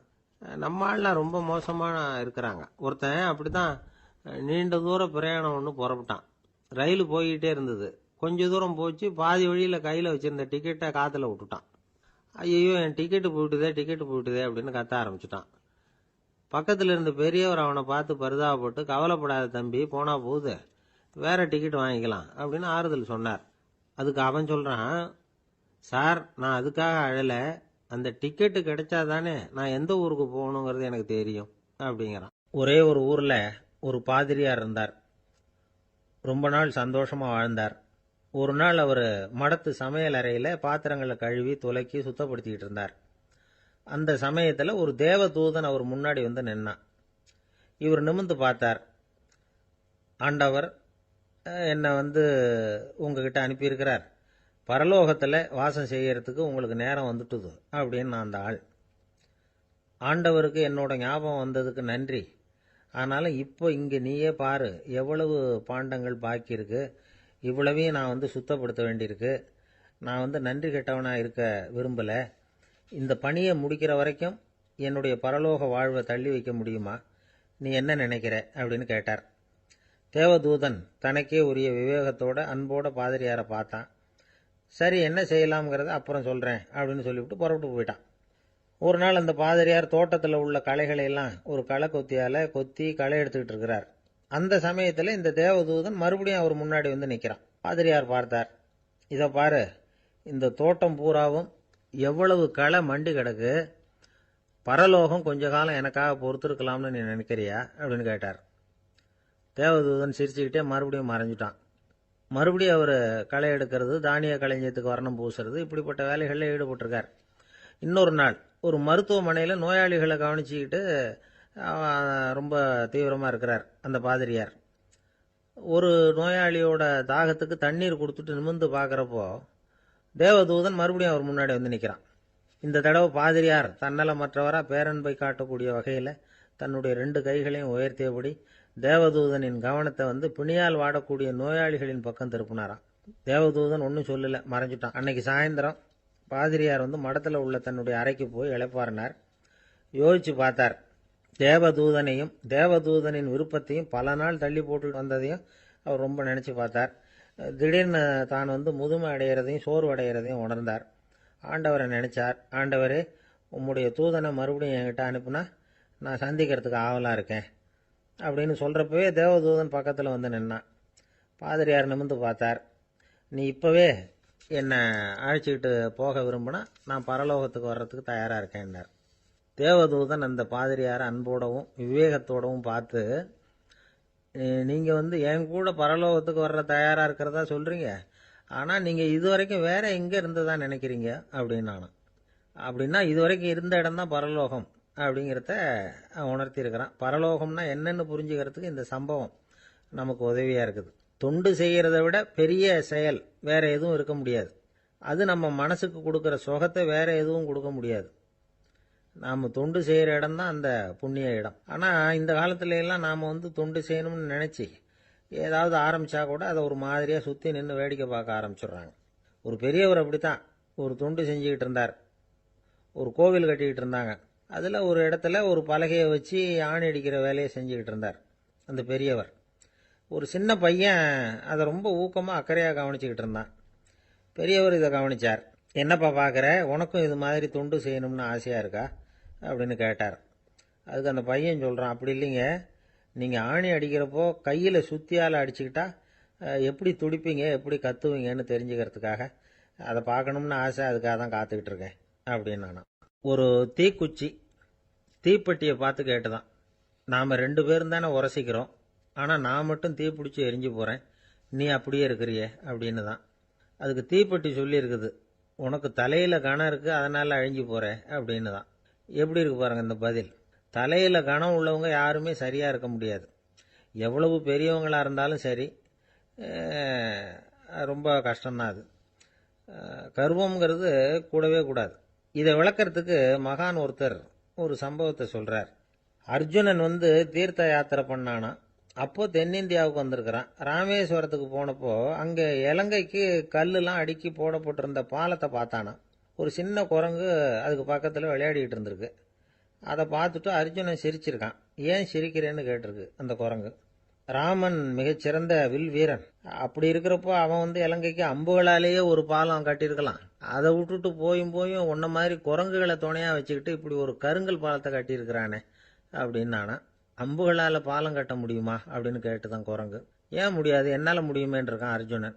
அம்பால் பாலம் கட்டலாம், இருந்தாலும் என்ன மாதிரி குரங்குகள் ஏறி நடந்தா அது தாங்குமா? அதனால தான் ராமர் கருங்கல் பாலமே கட்டினார் அப்படின்னுது குரங்கு சொல்லிச்சான். அப்படியே சொல்கிற, நான் வேணும்னா இப்போ அம்புகளாலேயே ஒரு பாலத்தை கட்டுறேன், நீ அது மேலே ஏறி நடந்து பார். பாலம் விழுந்துட்டுதுன்னா நான் தீ மூட்டி அதில் குதித்து உயிர் தியாகம் பண்ணி விடுறேன் அப்படின்னு நான் ரொம்ப கோபமா. உடனே அந்த சின்ன குரங்கு பெரிய உருவம் எடுத்துட்டு தான் கையில் கதையோடு அர்ஜுனன் முன்னாடி நிற்கிறான் அனுமன். பார்த்தா, என்னுடைய தலைவர் ராமரையா இழிவாக பேசுகிற, நீ இப்போ பாலம் கட்டு, நான் என்னுடைய பலத்தை காட்டுறேன் அப்படின்னு அனுமன். அர்ஜுனன் தன்னுடைய காண்டிபத்தை எடுக்கிறான், சரமாரியா அம்புகளை விடுறான். அதெல்லாம் ஒன்னோட ஒன்று கோத்துக்கிட்டு அப்படியே பாலம் மாதிரி நிற்கிது. அர்ஜுனன் தலை நிமிர்ந்து நின்னான். அனுமன் உயர கிளம்பி அங்கேருந்து பாலத்தில் பொத்துன்னு இறங்கினான். பாலம் அப்படியே நொறுங்கி போச்சு தூள் தூளா. என்ன அர்ஜுனா, இப்போ என்ன செய்ய போற அப்படின்னு நான் ஏளனமா. அர்ஜுனன் தலையை தொங்க போட்டுக்கிட்டான். சொன்னபடி தீ மூட்டி அதில் குதிக்கிறதுக்காக 3 தடவை சுற்றி வந்தான். அப்போது கிருஷ்ணர் அங்கே வந்தார். என்ன அர்ஜுனா, என்ன நடக்குது, என்ன இது அப்படின்னு ஒன்றும் தெரியாத மாதிரி கேட்டார். அர்ஜுனன் வாயை திறக்கிறதுக்கு முன்னாடி அனுமன் வாயை திறந்தான், நடந்ததை சொன்னான். அர்ஜுனன் சவால் விட்டபடி உயிர் திறந்தே ஆகணும்னா அனுமன். கிருஷ்ணர் யோசனை பண்ணார். நல்லது, இந்த சவால் விட்டதுக்கும் நடந்ததுக்கும் யார் சாட்சி? பெரிய ஒருத்தரை சாட்சியாக வச்சுக்கிட்டல்லவா நீங்கள் இந்த போட்டியை நடத்தியிருக்கணும் அப்படின்னார். அதனால் என்ன, இப்போ மறுபடியும் அந்த போட்டியை நடத்திவிட்டா போச்சு, என்னால் அந்த அம்பு பாலத்தை நொறுக்க முடியாதா அப்படின்னு அனுமன். சரி, இப்போ மறுபடியும் அது நடக்கட்டும்னார் கிருஷ்ணர். அர்ஜுனன் அம்பு பாலம் அமைச்சான். அனுமன் ஏறி குதிச்சான். பாலம் அசைஞ்சு கொடுக்கவே இல்லை, அவ்வளோ உறுதியாக இருக்குது. இப்போ அனுமன் தலையை குனிஞ்சுக்கிட்டான். அர்ஜுனன் நன்றியோடு நிமிர்ந்து பார்த்தான். கிருஷ்ணருடைய தோள்கள்லேயும் முதுகள்லேயும் ரத்தம். என்ன சுவாமி, என்ன நடந்ததுன்னு நான் பதறி போய், உன் அம்பு பாலத்தை நான் தான் முட்டு கொடுத்து தாங்கிக்கிட்டு இருந்தேன். அனுமன் குதிச்சப்போ என் மேலே ஏற்பட்ட காயங்கள் இவை. பின்ன உன்னுடைய அம்பு பலத்தினாலேயா பாலம் நின்னுதுன்னு நினைக்கிற அப்படின்னாரான். முதல்ல அர்ஜுனன், அப்புறம் அனுமன் 2 பேருக்குமே கர்வ பங்கம் ஆயிட்டு தான். அதாவது அவங்க கிட்ட இருந்த கர்வம் போயிட்டுது. யாரா இருந்தாலும் கர்வம் கூடாதுங்கிறத இதிலிருந்து நாம புரிஞ்சுக்கணும். இந்த காலத்தில் நாமெல்லாம் எந்த விஷயத்துக்கெல்லாம் கர்வப்பட்டுட்டு இருக்கோம் தெரியுமா? 2 பெண்கள் தங்களுடைய கணவன்மார்களை பற்றி ரொம்ப பெருமையாக பேசிக்கிட்டாங்களாம். அதில் ஒரு அம்மா சொல்லியிருக்கு, என் வீட்டுக்காரர்கிட்ட எந்த சப்ஜெக்ட் கொடுத்தாலும் சரி அந்த விஷயத்தை பற்றி அழகாக 1 மணி நேரம் பேசுவார் அப்படின்னாங்களாம். உடனே இன்னொரு அம்மா, அது என்ன பிரமாதம், என் வீட்டுக்காரருக்கு சப்ஜெக்டே தேவையில்லை, விஷயமே இல்லாமல் நாள் பூரா பேசிக்கிட்டு இருப்பார் அப்படின்னாங்களாம். அம்மாக்காரங்களுக்கு அடிக்கடி ஏற்படுற கவலை ஒன்று உண்டு. அதாவது குழந்தை சரியாக சாப்பிட மாட்டேங்குதே அப்படிங்கிற கவலை. இவங்கெல்லாம் ஒரு விஷயத்தை நல்லா புரிஞ்சுக்கணும். குழந்தைகள்ங்கிறவங்க பெரியவங்க மாதிரி இல்லை. அவங்க கடிகாரத்தில் மணியை பார்த்துட்டு சாப்பிட்றதுக்கு உட்கார்ற ரகம் கிடையாது. பசிச்சா சாப்பிடுவாங்க, இல்லைன்னா விளையாடுவாங்க அல்லது தூங்குவாங்க. அது புரியாமல் அவங்கள கட்டாயப்படுத்தி அல்லது மிரட்டி சாப்பிட வைக்கிறது ரொம்ப தப்பு. ஒரு 8 மாத குழந்தைக்கு 3 மணி நேரத்துக்கு ஒரு தடவை பசிக்கும். அந்த நேரம் பார்த்து சாப்பாடு கொடுத்தா அடம் பண்ணாமல் அது பாட்டுக்கு சாப்பிட்ரும். அதே குழந்தைக்கு 1 வயசு ஆகிறப்போ 4 மணி நேரத்துக்கு ஒரு தடவை பசிக்கும். இந்த வயசில் இயற்கையாகவே பசி குறைஞ்சிருக்கும். அது புரியாமல் என் குழந்தை முன்னாடி மாதிரி இப்போ சரியாக சாப்பிட மாட்டேங்கிறான் அப்படின்னு சில பேர் டாக்டர்கிட்ட போய் சொல்லிக்கிட்டு இருப்பாங்க. இன்னொரு விஷயம், ஒரு குழந்தைக்கு வயசு அதிகமாகிற வேகத்துக்கு உடம்பு எடையும் அதிகமாகிக்கிட்டே போகாது. உடம்பு எடை அதிகமாகிற வேகம் குறைஞ்சிக்கிட்டே வரும். 6 மாத குழந்தைக்கு ஒரு வாரத்தில் 150 கிராம் எடை கூடும். ஒரு வயசில் வாரத்துக்கு 71 கிராம் எடை கூடும். இது புரியாமல் அதிகமாக சாப்பாட்டை கொடுத்து குழந்தைய கஷ்டப்படுத்தக்கூடாது. ஏன்னா அளவுக்கு மீறின உணவு அஜீரணத்தை உண்டு பண்ணிவிடும். குழந்தைக்கு ஒரு தட்டில் கொஞ்சமாக ஆகாரத்தை வச்சு கொண்டுகிட்டு போய் கொடுக்கணும். மலை மாதிரி குவிச்சு வச்சா அதை பார்த்ததுமே பசி அடங்கி போயிடும். அடித்து மிரட்டி பயமுறுத்தி குழந்தைய சாப்பிட வைக்கிற பழக்கம் இருக்குது பாருங்கள், அதுக்கு ஃபுட் ஃபோர்ஸிங் அப்படின்னு பேர். இப்படி பண்ணினா குழந்தைக்கு சாப்பாட்டில் விருப்பம் குறைஞ்சிரும், அதை கண்டாவே வெறுக்க ஆரம்பிச்சிடும். அது மாதிரி உளம் சார்ந்த பசி குறைவு, சைக்கோஜெனிக் அனோரெக்சியா, அது ஏற்படுமா. சாப்பாடுங்கிறதே ஒரு தண்டனை மாதிரி தோணும்.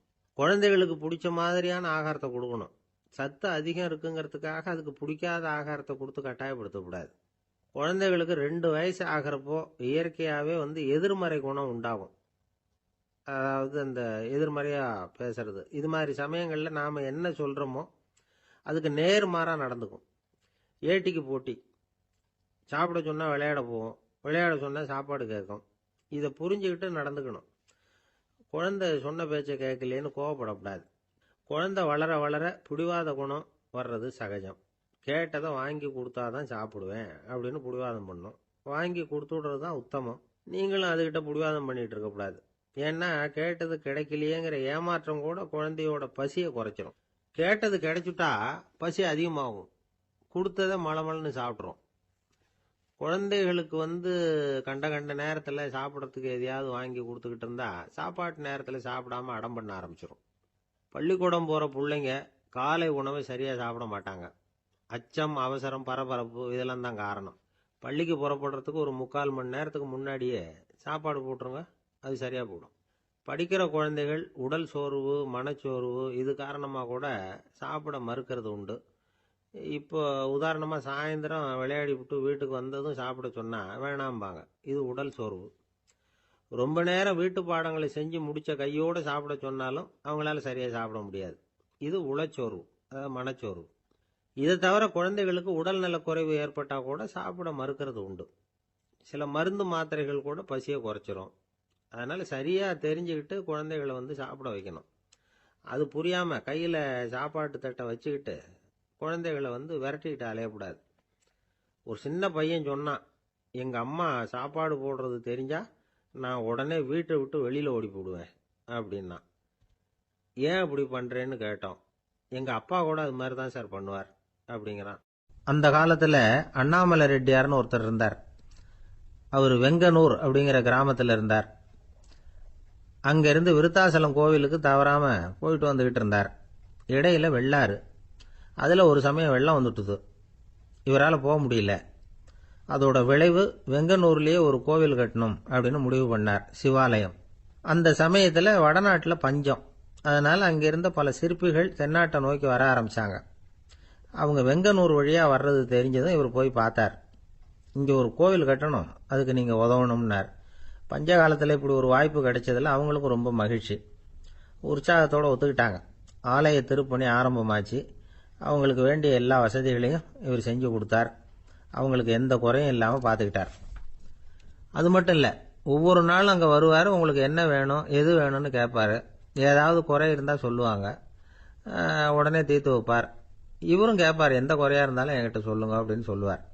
அதை தவிர இவராகவே கவனிச்சும் அவங்களுக்கு என்னென்ன தேவைங்கிறத கண்டுபிடிச்சி அதையெல்லாம் கொடுத்துக்கிட்டு இருப்பார். என்ன தேவைன்னாலும் அதை நிறைவேற்றி வச்சுருவார். அந்த சிற்பிகளின் தலைவன் ஒருத்தன், அந்த ஆளுக்கு வெத்தலை பாக்கு போடுறது பழக்கம். இதை தெரிஞ்சுக்கிட்டு அதுக்காகவே ஒரு ஆளை ஏற்பாடு பண்ணார். வேணுங்கிறப்போலாம் நீ வெத்தலை சீவல் மடித்து கொடுக்க வேண்டியது உன் வேலை அப்படின்னு ஒருத்தனை ஏற்பாடு பண்ணிட்டார். இப்படியெல்லாம் செஞ்சதும் அவங்களுக்கும் ரொம்ப உற்சாகம். ரொம்ப பொறுப்பாக சிற்ப வேலைகளை செஞ்சுக்கிட்டு இருக்கிறாங்க. ஒரு நாள் என்னாச்சு தெரியுமா, அந்த சிற்பிகளின் தலைவன் ரொம்ப நுணுக்கமாக ஒரு வேலையை செஞ்சுக்கிட்டு இருக்கிறான். சாரம் போட்டு அது மேலே படுத்துக்கிட்டு அண்ணாந்து பார்த்து உச்சியில் நுணுக்கமான சிற்பங்களை உருவாக்கிக்கிட்டு இருக்கான். சிற்பியின் கவனம் செதறப்படாதுங்கிறதுனால இவர் மெதுவாக சத்தம் போடாமல் கிட்ட போய் நின்று அதை கவனிச்சுக்கிட்டு இருக்கிறார். அந்த சிற்பி வழக்கம் போல வெத்தலை பாக்குக்காக இடது கையை கீழே நீட்டினான். அந்த சமயம் பார்த்து அவருக்கு தாம்பூலம் கொடுக்குறவன் அங்கே இல்லை, எங்கேயோ போயிருக்கிறான். அண்ணாமலை ரெட்டியார் என்ன பண்ணார் தெரியுமா, தனக்காக கொடுக்கப்பட்ட தாம்பூலத்தை வாங்கி சிற்பியின் கையில் கொடுக்குறார். அவன் வாங்கி போட்டுக்கிட்டான். இது என்ன இன்னைக்கு வெத்தலை சீவல் வேற மாதிரி இருக்குது, வாசனை தாம்பூலமாக இருக்குது அப்படின்னு யோசனை பண்ணிட்டு கீழே திரும்பி பார்க்குறார். பார்த்தா ரெட்டியார் மறுபடியும் சிற்பி கை நீட்டும் பொழுது கொடுக்கறதுக்காக தாம்பூலத்தை மடித்து வாங்கி வச்சுக்கிட்டு தயாராக நிற்கிறார். சிற்பிக்கு அதிர்ச்சி.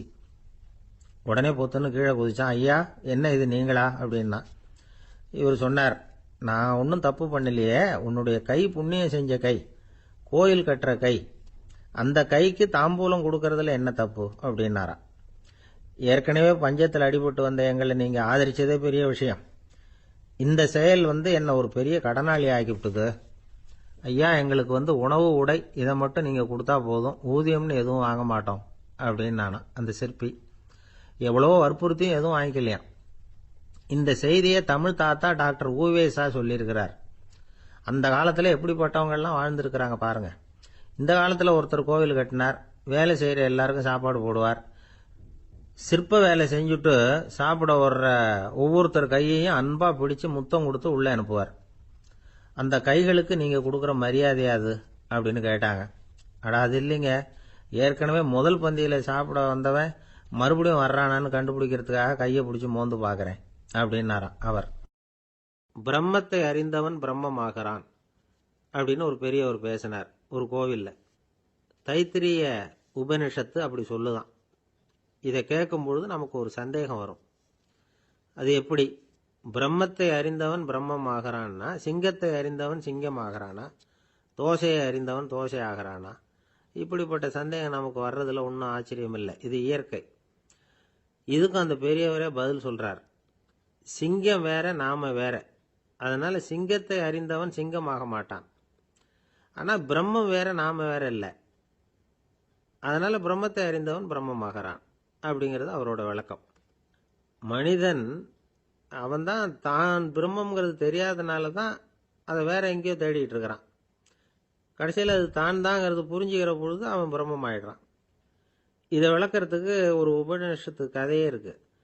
நமக்கு தெரிஞ்ச கதை தான், ஆனால் அதை வேற விதமான அர்த்தத்தில் விளையாட்டாக சொல்லிட்டு இருக்கிறோம். ஒரு சமயம் ஒரு 10 நண்பர்கள் ஒரு காட்டு வழியாக போய்கிட்டு இருக்கிறாங்க. குறுக்க ஒரு நதி, அதை கடந்து அடுத்த பக்கம் போகணும். எல்லாரும் ஒரு வழியாக கடந்து அடுத்த கரைக்கு போய் சேர்ந்துட்டாங்க.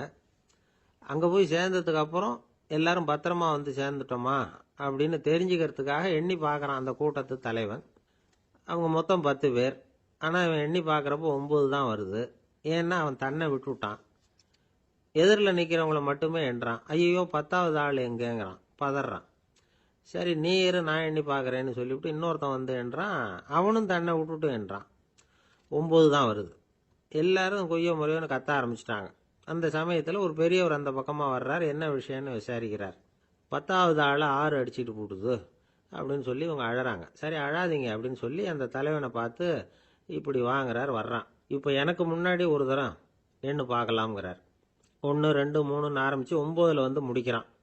உடனே பெரியவர் நீ தான் அந்த 10வது ஆள் அப்படிங்கிறார். இது உண்மை. நாம தான் அது. நாம தான் நம்மளை வேற எங்கேயோ தேடிட்டு இருக்கிறோம்.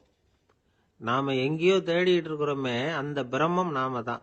இப்படி ஒரு பெரிய உண்மையை விளக்கறதுக்காக தான் அப்படி ஒரு கதை சொல்லப்பட்டது. ஆனால் அதை நாம் வேற விதமாக வேடிக்கையாக உபயோகப்படுத்திக்கிட்டு இருக்கிறோம். எப்படி தெரியுமா? ஒரு ஆத்தங்கரையில் ஒரு 10 பேர் முழிச்சுக்கிட்டே நின்றுக்கிட்டு இருந்தாங்களாம். அந்த பக்கமாக வந்த ஒருத்தன், ஏன் இப்படி முழிச்சுக்கிட்டு நிற்கிறீங்கன்னு கேட்டிருக்கிறான். எங்களுக்கு நீச்சல் தெரியாது, நாங்கள்லாம் அடுத்த கரைக்கு போய் சேரணும் அப்படின்னாங்களாம். சரி, நாங்கள் விட்டுட்டு போய் விடுறேன். எல்லாரும் அக்கறைக்கு போய் சேர்ந்த உடனே ஆளுக்கு ₹1 வீதமாக மொத்தம் ₹10 எனக்கு கொடுக்கணும் அப்படின்ட்டுருக்கான் இவன். சரின்னு ஒத்துக்கிட்டாங்க. இவன் ஒவ்வொருத்தராக கையை பிடிச்சி மெதுவாக ஆற்றுல இறக்கி அழைச்சிட்டு போயிட்டான். 9 பேரை கரை சேர்த்துட்டான். 10வது ஆள் பாதி ஆற்றுல போயிட்டு இருக்கிறப்போ திடீர்னு வெள்ளம் வந்துட்டுது. புடி நழுவி போச்சு. கையை விட்டுட்டான். வெள்ளம் அடிச்சிட்டு போட்டுது. அழைச்சிட்டு வந்தவன் நீச்சல் அடித்து தட்டு தடுமாறி கரைக்கு வந்து சேர்ந்துட்டான். கரையில் இருந்தவங்களுக்கு இந்த விஷயம் தெரியாது. இருந்தாலும் இவன் உடம்பு பூரா நனைஞ்சி கொஞ்சம் அதிகமாக மூச்சு வாங்க நின்றுக்கிட்டு இருந்தானா, ஏங்க ஏன் இப்படி மூச்சு வாங்குது, என்ன விஷயம் அப்படின்னு கேட்டாங்களாம். அதுக்கு இவன் கொஞ்சமாக அலட்டிக்காம சொன்னானா, வேற ஒன்றும் இல்லை, நீங்கள் கொடுக்க வேண்டிய ₹10 ₹1 குறைஞ்சி போச்சு, அவ்வளவுதான் அப்படின்னான். ஒரு ஆள் ராமகிருஷ்ணரை தேடி வந்தான். அவன் கையில் 1000 பொற்காசுகள் வச்சுருந்தான். அதை அவர்கிட்ட கொடுத்து இதை ஏற்றுக்கணும் அப்படின்னு ரொம்ப பணிவாக கேட்டுக்கிட்டான். அவர் பார்த்தார், இது எனக்கு தேவையில்லை, ஆனாலும் உன்னுடைய மனசை புண்படுத்துறதுக்கு நான் விரும்பலை, அதனால் நீ கொடுக்கறத வாங்கிக்கிறேன்னார். வாங்கிக்கிட்டார். அப்புறம் கேட்டார், இதை பாரு, இனிமே இதெல்லாம் என்னுடைய இது தானே அப்படின்னார். ஆமாம், அதையெல்லாம் நான் உங்களுக்கே கொடுத்துட்டேன்னா அவன். சரி, இப்போ நீ எனக்காக ஒரு காரியம் பண்ணணும்னார். என்ன செய்யணும்னு சொல்லுங்கன்னா, இந்த நாணயங்களையெல்லாம் எடுத்துக்கிட்டு போய் கங்கை நதியில் எரிஞ்சுட்டு வா அப்படின்னார். இவனுக்கு அதிர்ச்சியாக போச்சு. என்ன பண்ணுறது, இனிமேல் அது முடியாதுன்னு சொல்ல முடியாது. ஏன்னா அந்த நாணயங்களையெல்லாம் அவருக்கே கொடுத்துட்டான். இனிமேல் அதெல்லாம் இவனுடையது இல்லை. பேசாமல் அவ்வளவையும் அள்ளிக்கிட்டு ஆத்தங்கரைக்கு போனான். போனவன் ரொம்ப நேரம் திரும்பியே வரல. ராமகிருஷ்ணருக்கு சந்தேகம், என்ன ஆச்சு அந்த மனுஷனுக்கு, காசுகளோடு அந்த கங்கையில் குதிச்சுட்டானா, போகும்பொழுதே ஒரு மாதிரியாக தான் போனான், போய் என்னன்னு பார்த்துட்டு வாங்க அப்படின்னார். அங்கே இருந்த ஒருத்தர் ஓடி போய் பார்த்தார். அவர் போய் பார்க்கும்பொழுது அவன் அங்கேயே இருந்தான். அதுக்கப்புறம் அவர் திரும்பி வந்தார். வந்து விவரத்தை சொன்னார். அதாவது அவன் கங்கை கரையில் உட்காந்துக்கிட்டு ஒவ்வொரு நாணயமாக 1 2ன்னு எண்ணி எண்ணி வீசிக்கிட்டு இருக்கிறான். அவனை சுற்றி ஒரு கும்பல் நின்றுக்கிட்டு அவனை தடுத்துக்கிட்டு இருக்குது அப்படின்னு விவரத்தை சொன்னார் போயிட்டு வந்தவர். இதை கேட்டதும் ராமகிருஷ்ணரே புறப்பட்டு அங்கே போனாராம். என்ன இப்படி பண்ணிகிட்டு இருக்கிற, நான் உன்னை அந்த நாணயங்களை கங்கையில் வீசி எறிய சொன்னேன், நீ ஏன் அதை எண்ணிக்கிட்டு இருக்கிற அப்படின்னார். பழக்கம்தான் காரணம், நான் ஒவ்வொரு நாளும் ஒவ்வொன்றா சேமித்து வச்சேன், இன்றைக்கி என்கிட்ட நிறைய இருக்குது, உங்களுக்கு ஒரு 1000 நாணயங்களை கொடுக்கணுங்கிறது என்னோட ஆசை அப்படின்னா. இப்போ ராமகிருஷ்ணர் சொன்னார், ஒரே நேரத்தில் எல்லாத்தையும் சம்பாதிச்சிருந்தா நீ எண்ணுறது பொருத்தமாக இருக்கும், எல்லாத்தையும் இழக்கும்போது ஒவ்வொன்றா எண்ணிக்கிட்டு இழக்கிறதுங்கிறது சரியான செயல் இல்லை, அதனால் ஒரே தடவையாக எல்லாத்தையும் தூக்கி எறிஞ்சிடும் அப்படின்னார். இது இழப்பது அப்படிங்கிற ஒரு உயர்ந்த நிலை. இதை நாம் யதார்த்த வாழ்க்கையில் சம்மந்தப்படுத்தி பார்த்து குழப்பிக்கிட்டு இருக்கக்கூடாது. இழக்கிறேன்னு சொல்லிக்கிட்டு இருக்கிற காசையெல்லாம் ஆற்றுலையும் குளத்துலையும் கொண்டு போய் எரிஞ்சுட்டு வாங்க அப்படின்னு உபதேசம் பண்ணுறதாக யாரும் நினச்சிடக்கூடாது. இதில் நாம் புரிஞ்சிக்க வேண்டியது என்னென்னா, எதையாவது ஒன்றை இன்னொருத்தருக்கு கொடுக்கணும் அப்படின்னு விருப்பப்பட்டால் அதை மனப்பூர்வமாக கொடுத்துடணும். கொடுத்துட்டு அதையே நினச்சிக்கிட்டு இருக்கக்கூடாது. நம்மால் ஒருத்தர் ஒரு ₹100 நோட்டை தன்னுடைய நண்பர் ஒருத்தர்கிட்ட கொடுத்து, இது உனக்கு தான் வச்சுக்கோ அப்படின்னார். அவர் பார்த்தார், இது இனிமேல் எனக்கு தானே சொந்தம் அப்படின்னார். ஆமான்னார் அவர். அப்படின்னா எனக்காக நீ ஒரு உதவி செய்யணும்னார். சொல்லுங்க செய்கிறேன்னார் அவர். இந்த ₹100 நோட்டை தீ வச்சு கொளுத்தி விடுனார். இவர் அதிர்ச்சியாகி அவரை பார்த்தார். இப்போ அவர் சொன்னார், நீ எனக்கு அன்பாக கொடுத்தது இது, இந்த நோட்டு கள்ள நோட்டுங்கிறது எனக்கு முன்னாடியே தெரியும், சீக்கிரம் கொளுத்தி விடு, அதுதான் நம்ம 2 பேருக்குமே நல்லது அப்படின்னாராம் அவர். திருப்பாவை 10ஆம் பாடல். நோற்றுச் சுவர்க்கம் புகுகின்ற அம்மனாய் மாற்றமும் தாராரோ வாசல் திறவாதார், நாற்றத்துழாய் முடி நாராயணன் நம்மால் போற்றப் பறைதரும் புண்ணியனால், பண்டொரு நாள் கூற்றத்தின் வாய் வீழ்ந்த கும்பகர்ணனும் தோற்றும் உனக்கே பெரும் துயில்தான் தந்தானோ, ஆற்ற அனந்தல் உடையாய் அருங்கலமே தேற்றமாய் வந்து திரவேலோர் எம்பாவாய். இந்த பாடலை நோன்பின் பெருமையால் கண்ணனை கையில் கனிபோல் அடைந்த ஒரு பக்திமிக்க பாவை எழுப்பப்படுகிறாள் என்றும் பார்க்கலாம். அல்லது தூக்கத்தையே நோன்பாக கருதி சோம்பி கிடக்கிற ஒருவளை கேலி பேசுவதாகவும் பொருள் கொள்ளலாம். இப்போது பாடலின் பொருளை முதலில் பார்ப்போம். நோன்பின் பலன் கைவரப் பெற்று அதன் விளைவாக சொர்க்கத்தையே அடைகின்ற பெண்ணே, அந்த சொர்க்கத்தினுள்ளே புகும் பெண் என்றாலும் உறக்கத்தை நோன்பாக கொண்டவளே என்று இன்னொரு பொருள். நீ வாயில் கதவைத்தான் திறக்கவில்லை, வாயை திறந்து பதில் கூடவா சொல்லக்கூடாது?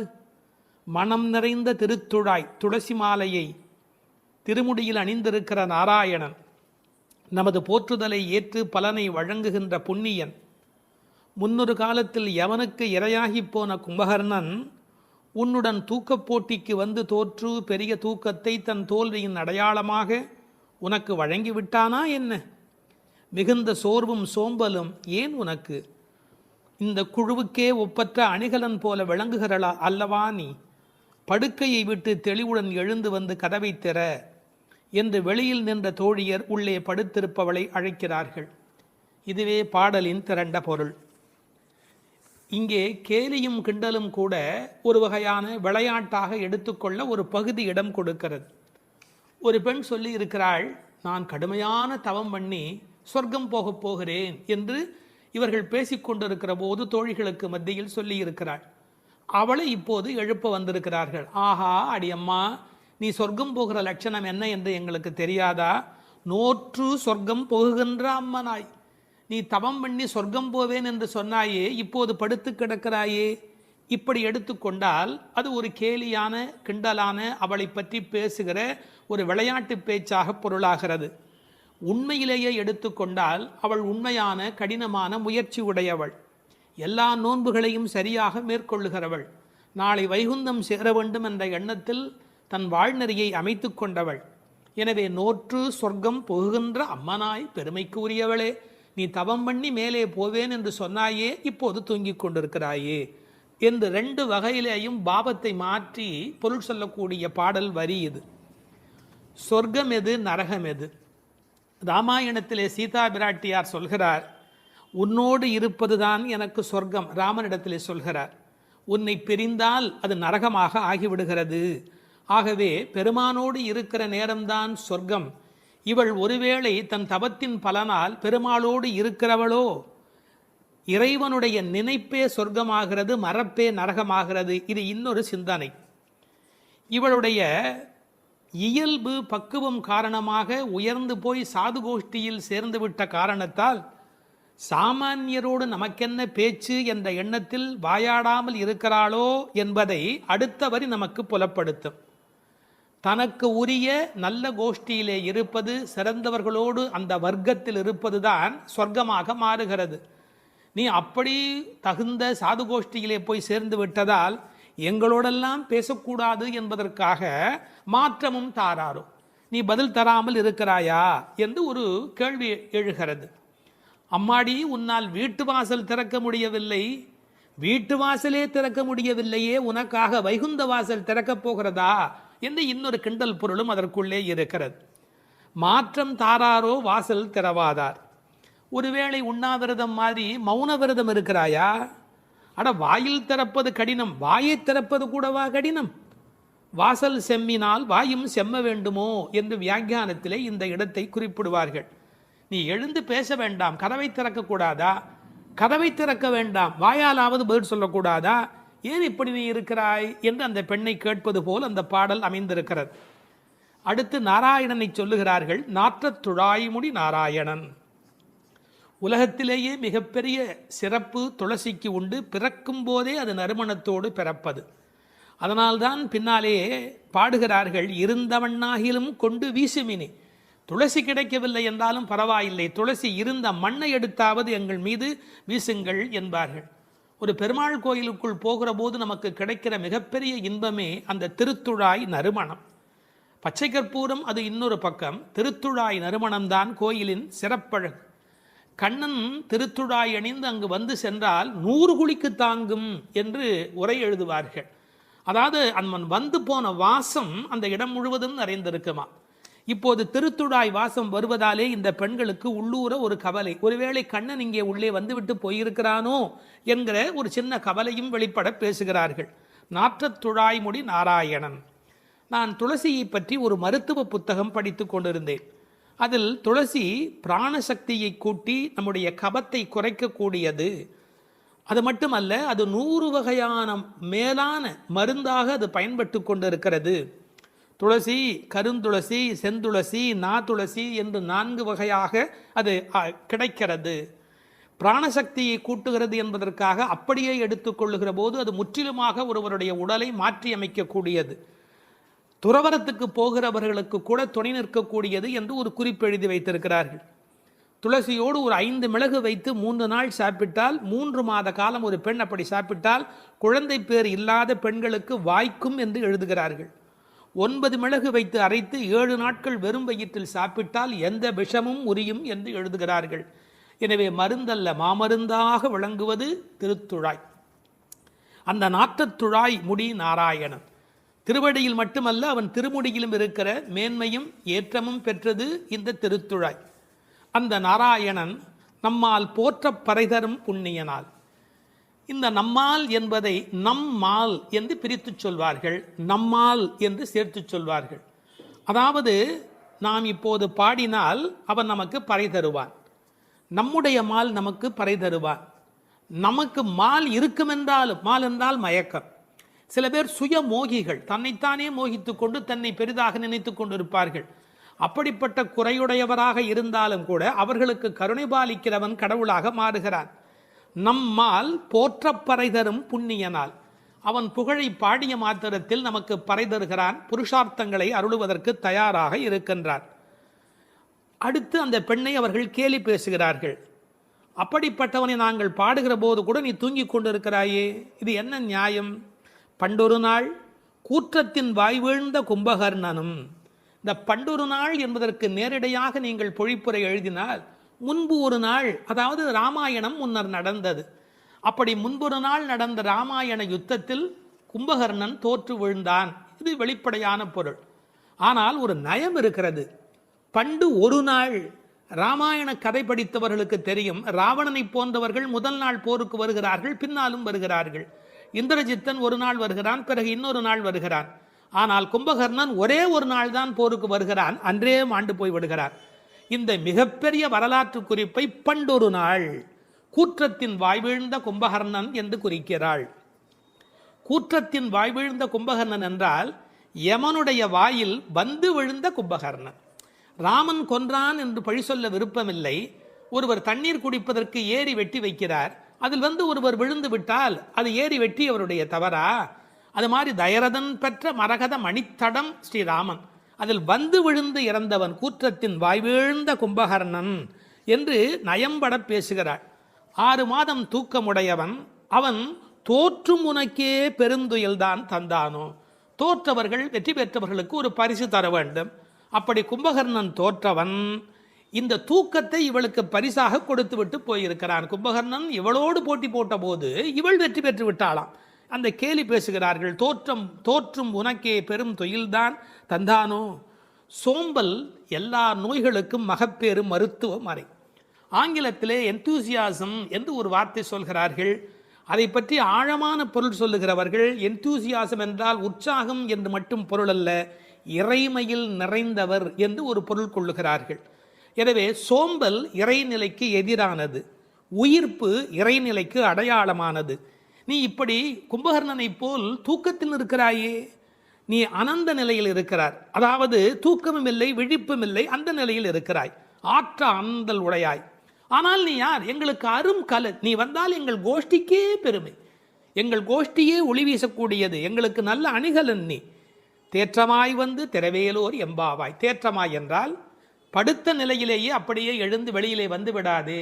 அதுக்கு ஒரு உரை சொல்வார்கள், வால்மீகத்தில் இலக்குவனை பார்க்க தாரை வந்த மாதிரி வந்து விடாதே, நீ உன்னை அழகுபடுத்தி கொண்டு திருத்தமாக வர வேண்டும் என்ற குறிப்பை அருங்கலமே தேற்றமாய் வந்து திரவேல் என்று பாடுகிறார்கள்.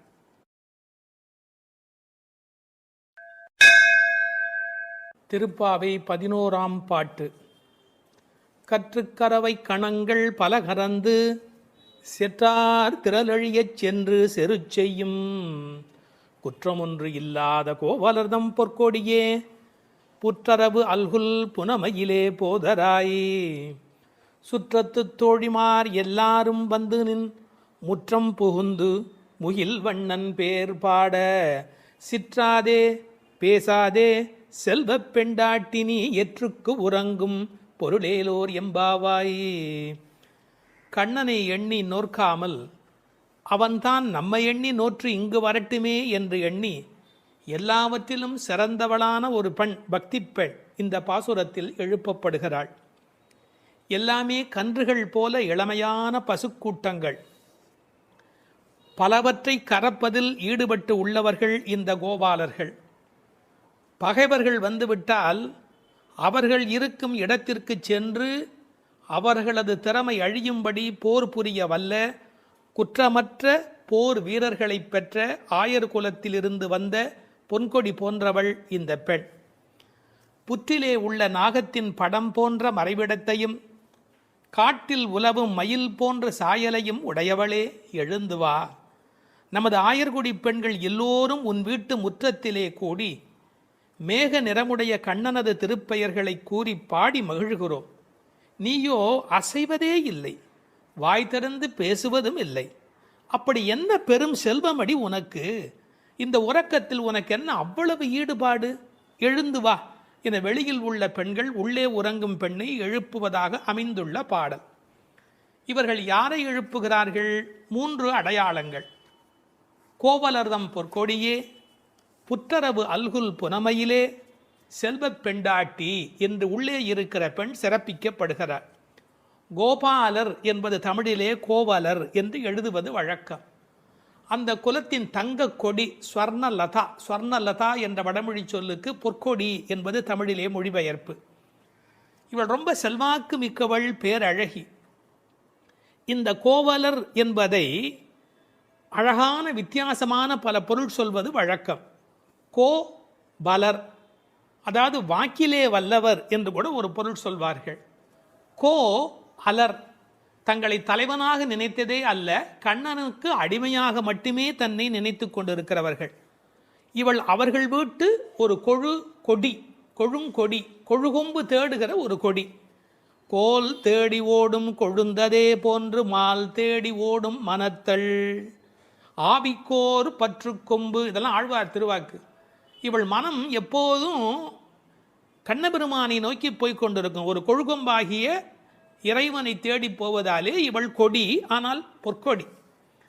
அடுத்த வார்த்தை அவளுடைய மறைவிடத்தை குறித்து பேசுகிறார்கள். புற்றரவு அல்குல் புனமையிலே, இது தமிழிலே ரொம்ப இயற்கை. அதில் என்ன ஒரு குறிப்பு இருக்கிறது என்றால், பாம்பு புற்றிலே ஒடுங்கிவிடும், அதுபோல் இவளுக்கு ஒடுக்கமான இடை என்பதை நாம் இந்த இடத்தில் புரிந்து கொள்ள வேணும். பெண்ணுக்கு இடை எப்படி இருக்க வேணும்? பொய்யோ எனும் இடையாளொடும் இடையானொடும் போனான், கம்பனுடைய வாக்கு. சீத்தையினுடைய இடை உண்டா இல்லையா என்று எல்லோரும் சர்ச்சை செய்கிற இடை என்று எழுதினார்.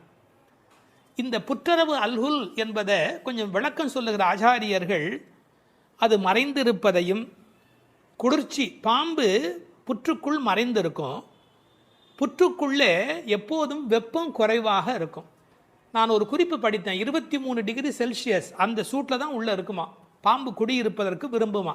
ஏர் கண்டிஷன் ரூமில் இருக்கிற மாதிரி அந்த குளிர்ச்சி இருந்தால்தான் அது அங்கே இருக்குமா. அதுபோல இந்த பெண்ணின் மறைவிடத்தையும் அவர்கள் குளிர்ச்சி மிக்கது என்று பாடுகிறார்கள். ஆனால் புற்றரவு அல்குல் என்பதை தத்துவார்த்தமாக எடுக்கிற போது ஞானபக்தி மிக்க என்று அதற்கு வேறு இறை பொருள் கொண்டு சொல்லுவது வழக்கம். அடுத்த வார்த்தை புனமையிலே போதராய். மயில் என்று சொன்னால் போராதா? ஏன் புனமயில் என்று சொல்ல வேணும்?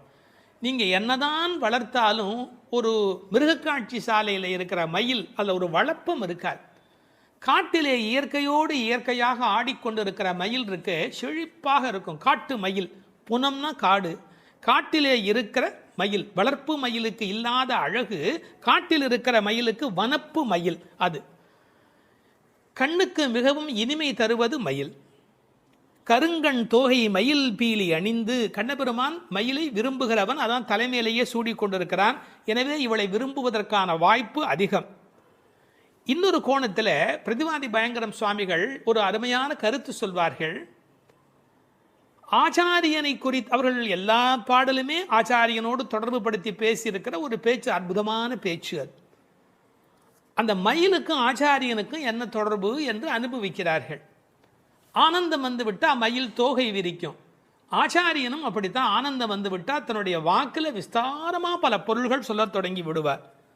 மயிலுக்கு விஷப்பூச்சிகள் அண்டாது, அதுபோல் ஆச்சாரியனிடத்திலே தீய சக்திகள் சேராது. மயில் பீலி கண்ணன் தலைமையிலே இருக்கும். ஆச்சாரியன் ஏதேனும் ஒன்று சொன்னால் கண்ணன் தலைதுலுக்கி அதை அனுபவிப்பானா, அப்படி என்று அனுபவிப்பானா. எனவே தலைமேல் வைத்து கண்ணனே கொண்டாடுகிறான் ஆச்சாரியனுடைய வாக்கு.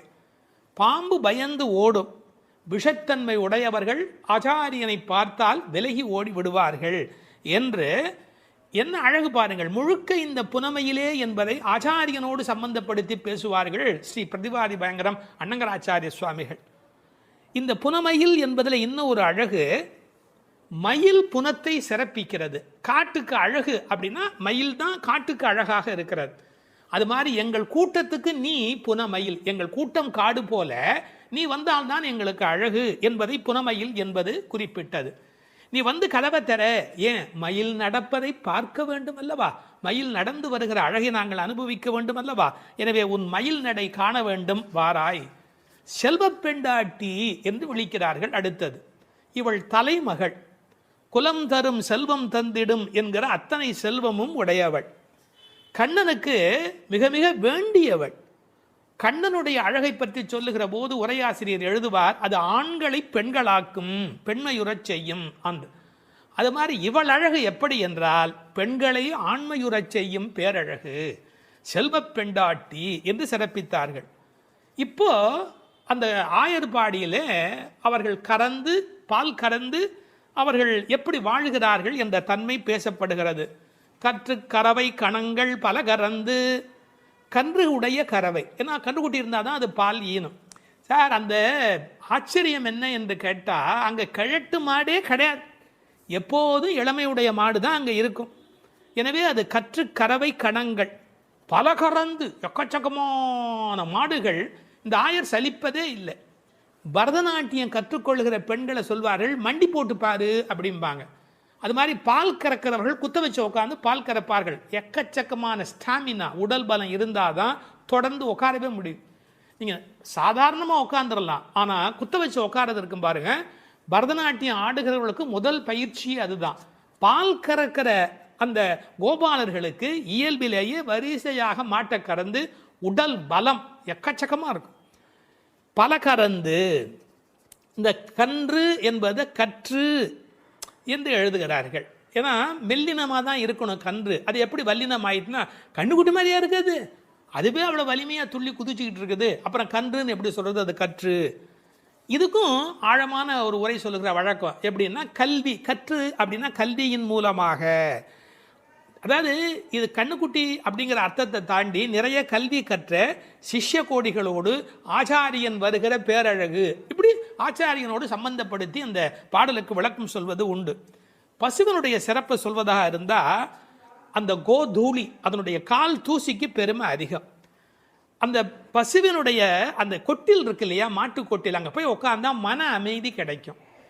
வாழ்க்கையில் மனதில் ரொம்ப அதிக துன்பம் உடையவர்கள் பசுக்கள் குடியிருக்கிற கொட்டிலில் போய் பசுக்களை தொட்டு தடவி கொஞ்ச நேரம் அங்கே இருந்தால் அடைய முடியாத அமைதி அடைவார்கள், நோயிலே இருந்து நீங்குவார்கள்னு இப்போ கண்டுபிடிச்சிருக்கிறாங்க. இப்படி ஒருவரே பல மாடு கடந்து எடுக்கக்கூடிய உடல் பலம் உடையவர்கள். ஆனால் வெறும்னா பால் கறக்கிற ஆட்கள்னு நாம் நினைக்கக்கூடாது. எதிரிகள் யாராவது, எதிரினா இவங்களுக்கு கிடையாது, கண்ணனை எதிர்க்கிறதுக்கு யாராவது வந்தால் செற்றார் திரளழிய சென்று செரு செய்யும். வேடிக்கையாக சொல்லுவாங்க, டே என் ஏரியாவுக்கு வாடா பார்த்துக்கிறேன் அப்படின்னு. அது மாதிரி சிங்கத்தை குகையிலேயே சந்திப்பது போல எதிரிகளுடைய கோட்டைக்கு உள்ளேயே புகுந்து அவர்களை அடித்து நொறுக்குவார்கள். கிருஷ்ணனுடைய எதிரிகளை தங்கள் எதிரிகளாக நினைத்து கொள்வார்கள். செற்றார் திரளழிய சென்று செரு செய்யும். ராமனை பற்றி பாடும்போது, சென்று அங்கு தென்னிலங்கை செற்றாய் திரள் போற்றினாலே, இந்த ஆயர்பாடியில் இருக்கிற கோபாலரும் சென்று சண்டையிடுகிறவர்கள். குற்றமொன்றில்லாத கோவலர். அவங்களுக்கு இடக்கை வழக்கை தெரியாது. படித்து வந்தவன் சார் விஷமம் பண்ணுவான், கல்வி உள்ளவன் தானே அதிக வம்பு பண்ணுவான். இவங்களுக்கு எந்த குற்றமுமே கிடையாது. அப்படிப்பட்ட கோவலர்தம் பொற்கொடியே சுற்றத்து தோழிமார் எல்லாரும் வந்து அத்தனை பேரும் வந்துட்டோம். உன் வீட்டு வாசல்ல நிற்கிறோம். தேகபந்துக்கள் ஆத்ம பந்துக்கள் என்று எல்லாருமா நாங்கள் உன் வீட்டு வாசல்ல வந்து நிற்கிறோம். நீ முற்றம் புகுந்து முகில்வண்ணன் பேர் பாட. உங்கள் வீட்டு கதவை திறந்து நாங்கள் தொட்டி முற்றத்துக்குள்ளேயே வந்து நிற்கிறோம். வீடு கட்டுகிறவர்கள் பழைய காலத்தில் படி, நடை, கூடம், முற்றம், பின்னால் இருக்கிற இடம் வெளி என்று கட்டுவார்கள். நாங்கள் படியை தாண்டி நடையை தாண்டி வீட்டு முற்றத்துக்குள்ளே வந்து பாடுகிறோம். இன்னும் உன் காதில் கேட்கலையா? அணியரங்கன் திருமுற்றத்து அடியார் தங்கள் இன்பமிகு பெரும் குழுவும் கண்டு. பெருமாள் திருமொழியில் இருக்கிற வாக்கு. ரங்கநாதனுடைய முற்றத்தில் வந்து நின்று கொண்டு பாடுவார்கள். அதுபோல நாங்கள் இப்போது பாடிக்கொண்டிருக்கிறோம். முற்றம் புகுந்து முகில் வண்ணன் பேர் பாட. ஒரு அழகு சொல்லட்டுமா? உன்னை புனமயில் என்று வர்ணிக்கிறார்கள். மயில் எப்போ ஆடும்? முகில் பார்த்தா ஆடும். கண்ணன் முகில் வண்ணன், நீ புனமயில், அவனுக்கென்று ஆட பிறந்தவள். முகில் வண்ணன் பேர் பாட சிற்றாதே. சிற்றாதேன்னா அசையாம கிடக்கிறமா, நீ உடம்பு கூட அசையில. நாங்கள் இவ்வளோ பேர் பாடுறோம், ஒரு குலுங்கல் ஒன்றுமே இல்லையே. பேசாதே, பதிலும் நீ பேச மாட்டேங்கிற. செல்வ பெண்டாட்டி, ரொம்ப உனக்கு நாம் கண்ணனுக்கு வேண்டியவன் அப்படிங்கிற ஒரு ஒரு கர்வம் வந்து விட்டதா? செல்வ பெண்டாட்டி நீ எற்றுக்கு உறங்கும் பொருள் ஏலோர் எம்பாவாய். உறக்கத்தில் அர்த்தமே இல்லையேடி, அர்த்தமில்லாத தூக்கத்தில் போய் ஆழ்ந்து கிடக்கிறாயே என்று பேசுவதாக அமைந்திருக்கிறது இந்த பாடல்.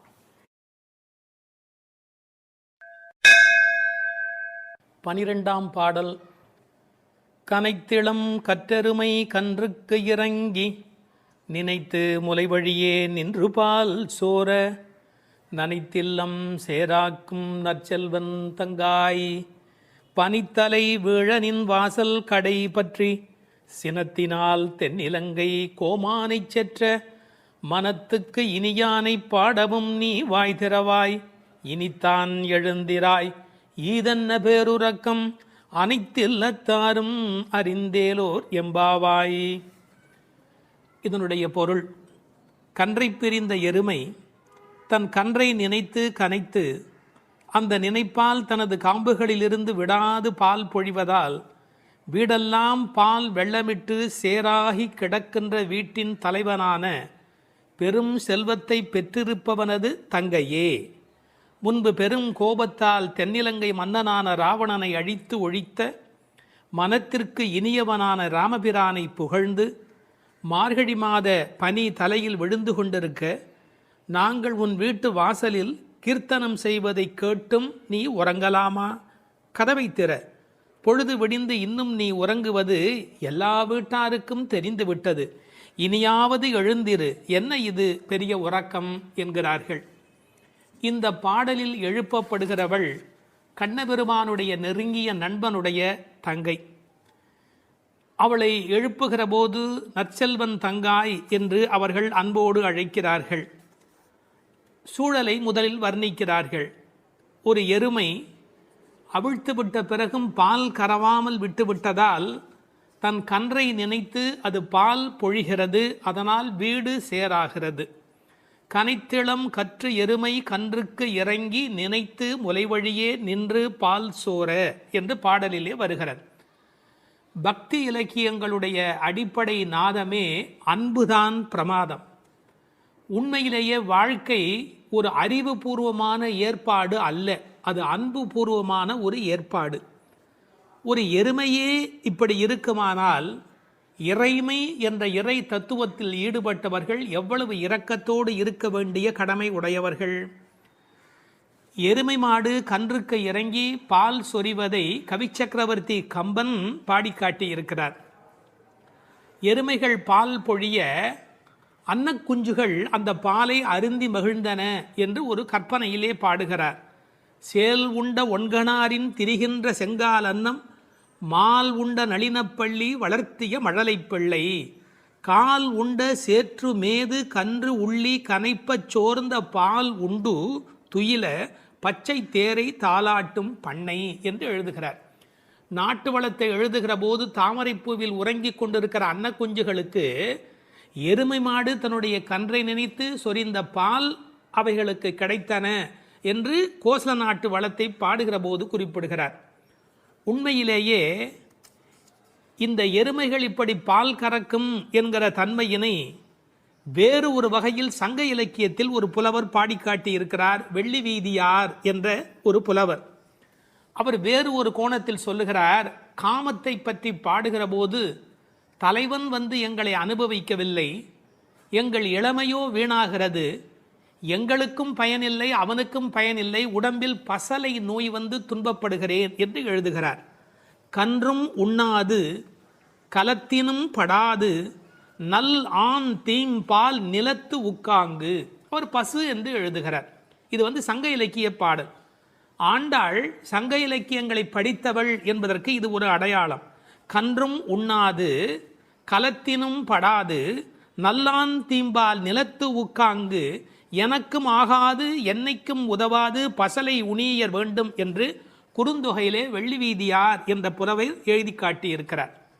இன்னொரு கோணத்திலே பார்க்கிற போது வியாக்கியானம் பண்ணினவர்கள் எருமை மாடு கன்றை நினைத்து படுகிற பாட்டை சொல்லிவிட்டு எருமைகள் கரவாவிட்டால் படும் பாடு இந்த பெண்கள் கோபியர் சொல்லுகிறார்களா என்ன, அனைவரும் எருமை படுகிற பாட்டை நாங்கள் அல்லவா உன்னாலே படுகிறோம் என்று கண்ணனுக்கு புரிய வைக்கிறார்களா. எனவே கனைத்திளம் கற்றெருமை கன்றுக்கு இறங்கி நினைத்து முளைவழியே நின்று பால் சோர. சென்ற பாடலிலே பால் கறப்பதை பற்றிய குறிப்பு வந்தது. கற்றுக்கறவை கணங்கள் பல கறந்து என்று வரும். இந்த பாடலிலே பால் கறவாமை பற்றிய குறிப்பு வந்தது. அப்படியானால் எது உண்மை? இப்படி எடுத்துக்கொள்ள வேணும். பக்தி யோகத்தில் ஈடுபட்டிருக்கிற தன்மையினை இந்த பாடலும், கர்மயோகத்தில் ஈடுபட்டிருக்கிறவர்களை பற்றிய குறிப்பை அந்த பாடலிலும் ஆண்டாள் குறிப்பிடுகிறாள் என்று பொருள் கொள்ள வேண்டும். நற்செல்வன் தங்காய், சிறந்த செல்வமுடையவனுடைய தங்கையே. அவன் எப்படி நற்செல்வனாக இருக்கிறான்? கண்ணனுடைய மிக நெருங்கிய நண்பன் ஒருவன். அதை ஆழ்வார் பாடுகிற போது சொல்லுகிறார். பெரியாழ்வார் திருமொழியிலே சுரிகையும் தெரிவில்லும் செண்டுகோலும் மேலாடையும் தோழன்மார் கொண்டு ஓட ஒரு கையால் ஒருவன் தன் தோளை ஊன்றி. கண்ணன் எப்போதும் யாராவது ஒருத்தனுடைய தோளை அணைத்தபடி இருக்கிறானாம். அப்படி ஒரு கையால் ஒருவன் தன் தோளை ஊன்றி. எனவே கண்ணனுடைய மிக நெருக்கமான நண்பன் அவனை விட்டு வராமையினாலே அவன் வீட்டு எருமை கறவாதபடி போயிற்று என்று பொருள் கொள்ள வேண்டும். தமிழிலே மாடு என்பதே செல்வத்தை குறிப்பது. எனவே அந்த மாட்டின் பெருஞ்செல்வம் உடையதால் நற்செல்வன் தங்காய் என்று பொருள் செய்தார்கள். தத்துவார்த்தமாக பொருள் செய்தவர்கள் ஆண்டாளுக்கு சகோதரராக எம்பெருமானாரை சொல்லுகிற மரபு வழி சிந்தனையினை கொண்டு வருகிறார்கள். பெரியாழ்வார் பெற்றெடுத்த பெண் பிள்ளை வாழியே, பெரும் புதூர் மாமுனிக்கு பின்னானாய் வாழியே என்று ராமானுஜருக்கு தங்கையாக ஆண்டாள் பேசப்படுகிறாளே. கோயில் அண்ணா வாரும் என்று ஆண்டாள் அழைத்தாளே, அந்த இங்கு நினைவூட்டி நற்செல்வன் தங்காய் என்று ஆண்டாளையே குறிப்பிடுகிறார்கள். அது மட்டுமல்ல, கைங்கரிய லக்ஷ்மி அதுதானே செல்வம், இந்த உலகத்தில் பகவானுக்கு செய்கிற சேவையே பெரிய செல்வம் என்று வேறு ஒரு கோணத்திலும் இதற்கு உரை எழுதுவார்கள். இந்த பெண்கள் இப்போது பேசுகிறார்கள். அம்மா, உன் வீட்டு வாசலிலே மார்கழி பனி தலையிலே வந்து விழுகிறது. நாங்கள் எதை பிடித்து கொண்டு நிற்கிறோம் தெரியுமா? உன் வீடு சேராகி கிடக்கிறது. எருமை பால் ஓட ஓட கீழே கால் வைக்க முடியவில்லை, சேராகி இருக்கிறது. பழைய காலத்தில் வீட்டு கதவுல நாதாங்கி என்று ஒன்று தொங்கும். அதைத்தான் நாதம் சத்தம் போடுவார்கள். தட்டினா வீட்டுக்குள்ளே கேட்பும் என்ற காலிங் பெல் இன்றைய மெத்தடில். அந்த நின் வாசல் கடையை பற்றி நாங்கள் நாதாங்கியை பற்றி கொண்டு நிற்கிறோம். அதுக்கு உரை எழுதும் போது சொன்னார்கள், மேலே பனி வெள்ளம் மனத்தே பால் வெள்ளம், தரையிலோ மேலே பனி வெள்ளம் மனத்தே மால் வெள்ளம். மால்னா திருமால். மனத்தே மால் வெள்ளம் தரையிலே பால் வெள்ளமாய் தெப்பம் வற்றுவாரை போலே உன் வீட்டு நாதாங்கியை பிடித்து தொங்கிக் கொண்டிருக்கிறது கான். அப்படியெல்லாம் அந்த நாதாங்கியை பிடித்து கொண்டு இவைகள் தொங்கிக் கொண்டு நிற்கிறார்கள். சினத்தினால் தென்னிலங்கை கோமானை செற்ற மனத்துக்கு இனியானே பாடமும் நீ வாய் திறவாய். அளவு கடந்த அநியாயம் செய்து விட்டான் ராவணன். என்ன, சீத்தையை ராமனால் பிரிய முடியாது. பிராட்டியையும் பெருமாளையும் பிரிக்கக்கூடாது. அந்த பாவத்தை செய்தமையினால் கோபப்பட்டு சினத்தினால் தென்னிலங்கை கோமான் ராவணனை செற்ற அழித்த மனத்துக்கு இனியானை பாடவும் நீ வாய் திறவாய். ராமன் மனத்துக்கு இனியவன் என யாருக்கும் எந்த நோவும் வரக்கூடாது என்று எண்ணுவது ராமனுடைய பண்பாடு.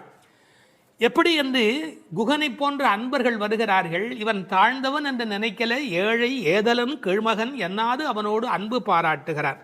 கிளிக்கு யாருடைய பெயர் வைப்பது என்று கேட்கிறாள். கைகேயி அம்மாவுடைய பெயரை வை என்று சொல்லுகிறார். இப்படி எல்லோருக்கும் மனத்துக்கு இனியனாயிருந்த அழகை வைமு கோபாலகிருஷ்ணமாச்சாரியார் உரையிலே ராமாயண பாடல்ல இருந்தே பல குறிப்பு சொல்லுகிறார்.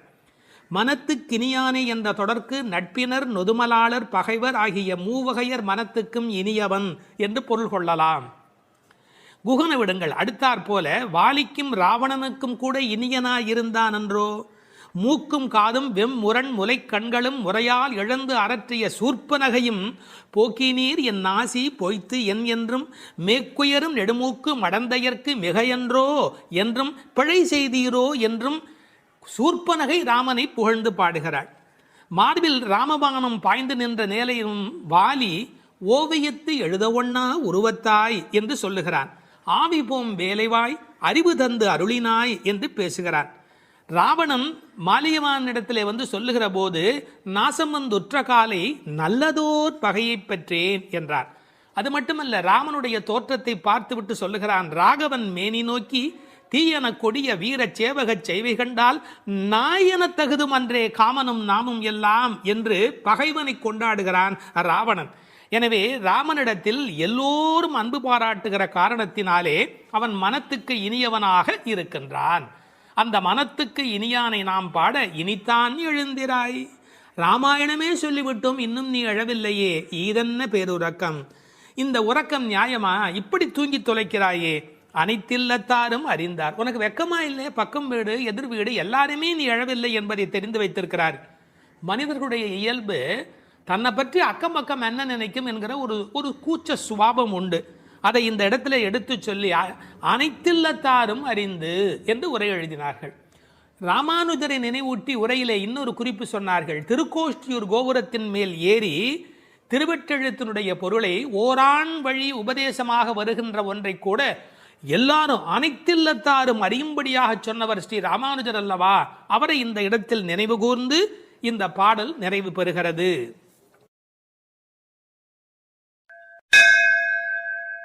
13வது பாடல். புள்ளின் வாய் கீண்டானே பொல்லா அரக்கனை கிள்ளிக் களைந்தானே, கீர்த்திமை பாடிப்போய் பிள்ளைகள் எல்லோரும் பாவை களம் புக்கார், வெள்ளி எழுந்து வியாழம் உறங்கிற்று புள்ளும் சிலம்பினகான், போதறிக் கண்ணினாய் குள்ளக் குளிரக் குடைந்து நீராடாதே பள்ளி கிடத்தியோ, பாவாய் நீ நன்னாளால் கள்ளம் தவிர்ந்து கலந்தேலோர் எம்பாவாய். கண்ணழகு படைத்த பெண் ஒருத்தியை இப்பாசுரத்தால் எழுப்புகிறார்கள். மலரில் உள்ள வண்டுகள் போன்று அழகிய கண்களை உடையவளே, கொக்கு வேடத்தில் வந்து வாயை பிளந்து கண்ணனை விழுங்க எண்ணிய பகாசுரனை அவன் வாயை கிழித்து அழித்த கண்ணபெருமான், கொடியவனான ராவணரது தலைகளை அறுத்து அழித்த ராமபிரான், அவர்களது வீர வரலாறுகளை பாடிக்கொண்டு இளம்பெண்கள் எல்லோரும் பாவை நோன்புக்குரிய இடத்திற்கு எப்போதோ சென்று விட்டனர். வானத்திலேயோ குரு என்கிற கோள் மறைந்து சுக்கிரன் உதயமாகிவிட்டான். பட்சிகள் வீதியெல்லாம் பறந்து சப்திக்கின்றன. இந்த மார்கழி விடியல் விடியும் முன்பே உடல் நன்கு குளிரும்படி மடுவில் குடைந்து குடைந்து நீராட வேண்டாமா? இன்னும் படுக்கையில் சுருண்டு கிடக்கலாமா? நல்ல நாளும் அதுவுமாக இப்படி இருக்கிறாயே, அப்படி உனக்கு என்ன தனிய அனுபவம்? உன் மனதில் உள்ள கள்ளத்தனத்தை விடுத்து எங்களோடு சேர்ந்து வா என்று அழைக்கிறார்கள். இதை ரசமாக அனுபவிக்கிறவர்கள் முதல் பாடலிலே மனத்துக்கினியான் என்று ராமனை பேசிவிட்டதால் இந்த ஆயர்பாடிக்குள்ளே ஒரு பெரிய விவாத கோலாகலம் ஏற்பட்டு விட்டதாம். அதாவது சர்ச்சை. அது யாரடா அது? கண்ணனுடைய ஊரிலே வந்து ராமனுடைய கதையை பேசி கொண்டிருக்கிறார்களே என்று சில பேர், சில ஆயர்கள் கோபப்படவும், ஏன் அப்படி பேசக்கூடாதா என்று சில பேர் மறுபடியும் எதிர்ப்பக்கம் விவாதிக்கவும், ஒரு பட்டிமண்டபத்தை போலவே ஒரு விவாதம் அங்கு தொடங்கிவிட்டது என்று அனுபவிப்பார்கள். ஏனென்றால் இந்த பாடல் எப்படி வருகிறது? புள்ளின் வாய் கீண்டானி என்று கண்ணபெருமான் பகாசுரனை அழித்த கதையை சொல்லி, பிறகு பொல்லா அரக்கனை கிள்ளி களைந்தானே என்று ராமாவதார கதையையும் சேர்த்து பேசுகிறார்கள். அதை எப்படி சொல்லுகிறார்கள்? கண்ணனுடைய ஸ்தலத்தில் ராமனுடைய கதையா என்று ஒருவர் கேட்க, ஏன் முன்பு ராமனை பாடிய காலத்திலே நாம் கண்ணனை சேர்த்து பாடியது இல்லையா? அந்த காரணமாக வருக வருக வருக இங்கே வாமன நம்பி வருக, கரிய குடல் செவ்வவாய் முகத்து என் காகுத்த நம்பி வருக என்று ஆண்டாளே பாடியிருக்கிறாளே. எனவே ஆண்டாள் சிற்றில் சிதைத்தல் பாடுகிற காலத்தில் சீதவாய் அமுதம் உண்டாய் எங்கள் சிற்றில் சிதையேல் என்று பாடியிருக்கிறாளே. அந்த அனுபவத்தை எல்லாம் இங்கே குறிப்பிடுகிறார்கள். வருக வருக என்று ஆழ்வார் அனுபவித்ததையும் சிற்றில் சிதைக்காதே என்று ஆண்டாள் அனுபவித்ததையும் இந்த இடத்தில் மேற்கோளாக காட்டி, இந்த அயோத்தியிலே ராமபெருமானுடைய புகழை பேசுவது போல ஆயர்பாடியில் கண்ணன் புகழ்தான் பேச வேண்டும் என்ற கட்டாயம் இல்லை, இடம் மாறி பேசினாலும் ஒன்றும் தவறு இல்லை என்று ஒப்பந்தமாயிற்று என்று இதை வேறு ஒரு கோணத்திலே பேசுவார்கள்.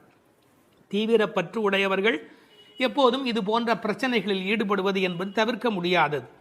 புள்ளின் வாய் கிண்டானே பொல்லா அரக்கனை கிள்ளி களைந்தானே, பறவை வடிவத்திலே வந்தவனை அவன் அழித்தவன். பள்ளத்தில் மேயும் பறவை உருக்கொண்டு கள்ள அசுரன் வருவானை தான் கண்டு புள்ளிதுவென்று பொதுக்கோ வாய்க்கிண்டான், அப்படியே வாய்க்கிண்டிட்டான், அப்படியே கிழித்து எறிந்து விட்டான். அப்படி அழித்த வரலாற்றை சொன்னவர்கள் பொல்லா அரக்கனை கிள்ளிக்களைந்தானே என்று ராவணனை கொன்றதை பேசுகிறார்கள். இந்த எழுப்புகிற பெண்கள் இந்த பாடலை எல்லாம் கருத்தை எல்லாம் சொல்லி எழுப்புகிறார்கள்.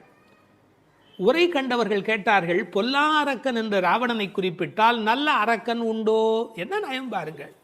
உண்டு, அரக்கர் குலத்தில் பிறந்தாலும் விபீஷணன் நல்ல அரக்கன், ராவணனோ பொல்லா அரக்கன். அவனோடு பெரிதாக போர் செய்தார் என்று சொல்ல முடியாதான், கிள்ளி களைந்தார்.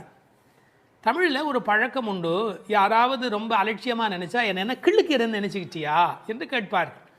அப்படி ராவனுடைய தலைகளை ராமன் கிள்ளினானான், கிள்ளி களைந்தானே. அதுக்கு வேற ஒரு பொருள் உண்டு.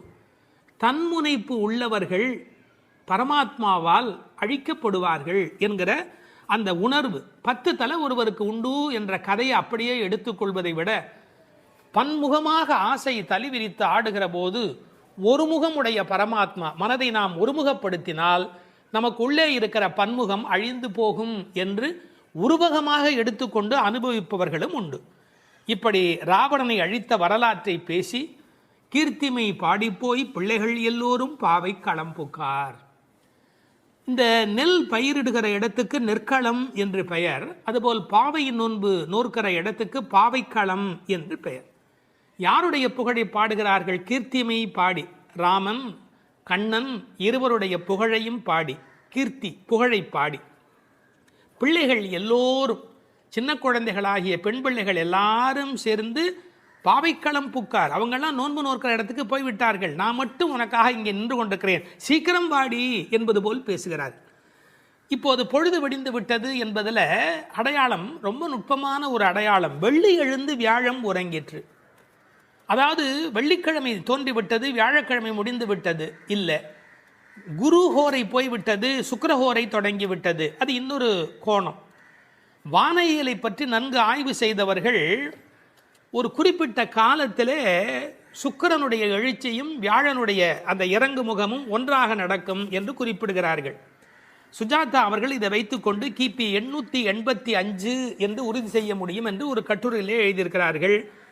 ஆனால் வேறு சிலரோ கிபி 8ஆம் நூற்றாண்டில் ஒரே ஒரு முறை மட்டும் அதிகாலை பொழுதில் சுக்கிரன் எழுவதும் குரு மறைவதும் ஒரே வேளையில் நிகழ்ந்துள்ளது. அது முழு நிலவு நாள், பௌர்ணமி. அந்த நாள் அப்படியே குறிப்பிடுகிறார்கள். அந்நாள் கிபி 731 டிசம்பர் 18 காலை 3:30 முதல் 4 மணி. இதனை அடி ஒற்றி ஆண்டாள் பிறந்தது கிபி 716 ஆடிப்பூரம் என்று கணக்கிட்டிருக்கிறார். பாருங்க, எவ்வளவு அழகான ஒரு காலக்கணக்கு. வெள்ளி எழுந்து வியாழன் உறங்கிற்று.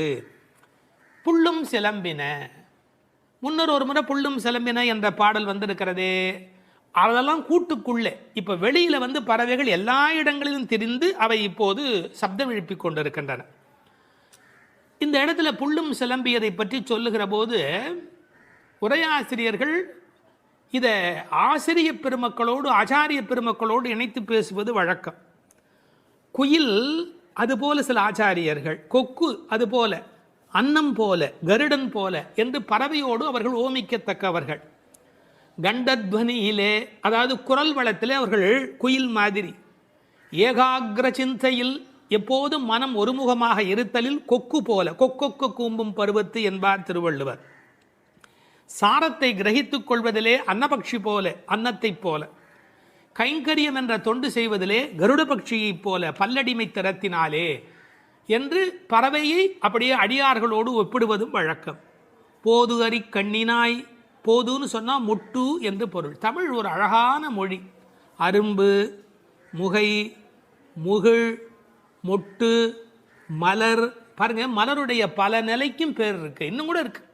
அதாவது வெளியில் புறப்படுவது அரும்பு, கொஞ்சம் மேலே வந்தால் அது முகை, கொஞ்சம் அது இதழ் திறக்க ஆரம்பித்தா அது முகிழ், அது நல்ல விரிந்து விட்டால் தான் அதுக்கு மலர் அப்படின்னு பேர். ரெண்டுக்கும் நடுவில் இருக்க போது போதுன்னு பேர். அந்த போது அது போன்ற கண்களை உடையவள். அதில் வண்டு உட்கார்ந்திருப்பதை போன்ற கண். ஐயா, வெள்ளையாக கண்ணில் ஒரு பகுதி இருக்குது, கருப்பாக ஒரு பகுதி இருக்குது. அது வெள்ளையாக இருக்கிற மலர், அதன் மேலே கருப்பாக இருக்கிற வண்டு உட்கார்ந்திருக்கிற தன்மையினை போதறி கண்ணினாய் என்ற ஓமையாக குறிப்பிட்டார்கள். குளிக்கிறது எப்படி குளிக்கணுமா? குள்ள குளிர குடைந்து நீர் ஆடு. அப்படி ஆடாதே, பள்ளிக்கிடத்தியோ பாவாய் நீ. இந்த பெண்ணம்பெரிய அப்படிங்கிற ஒரு சொல்லாட்சி உண்டு. அதுபோல குள்ள குளிர என்ற வார்த்தையை பயன்படுத்த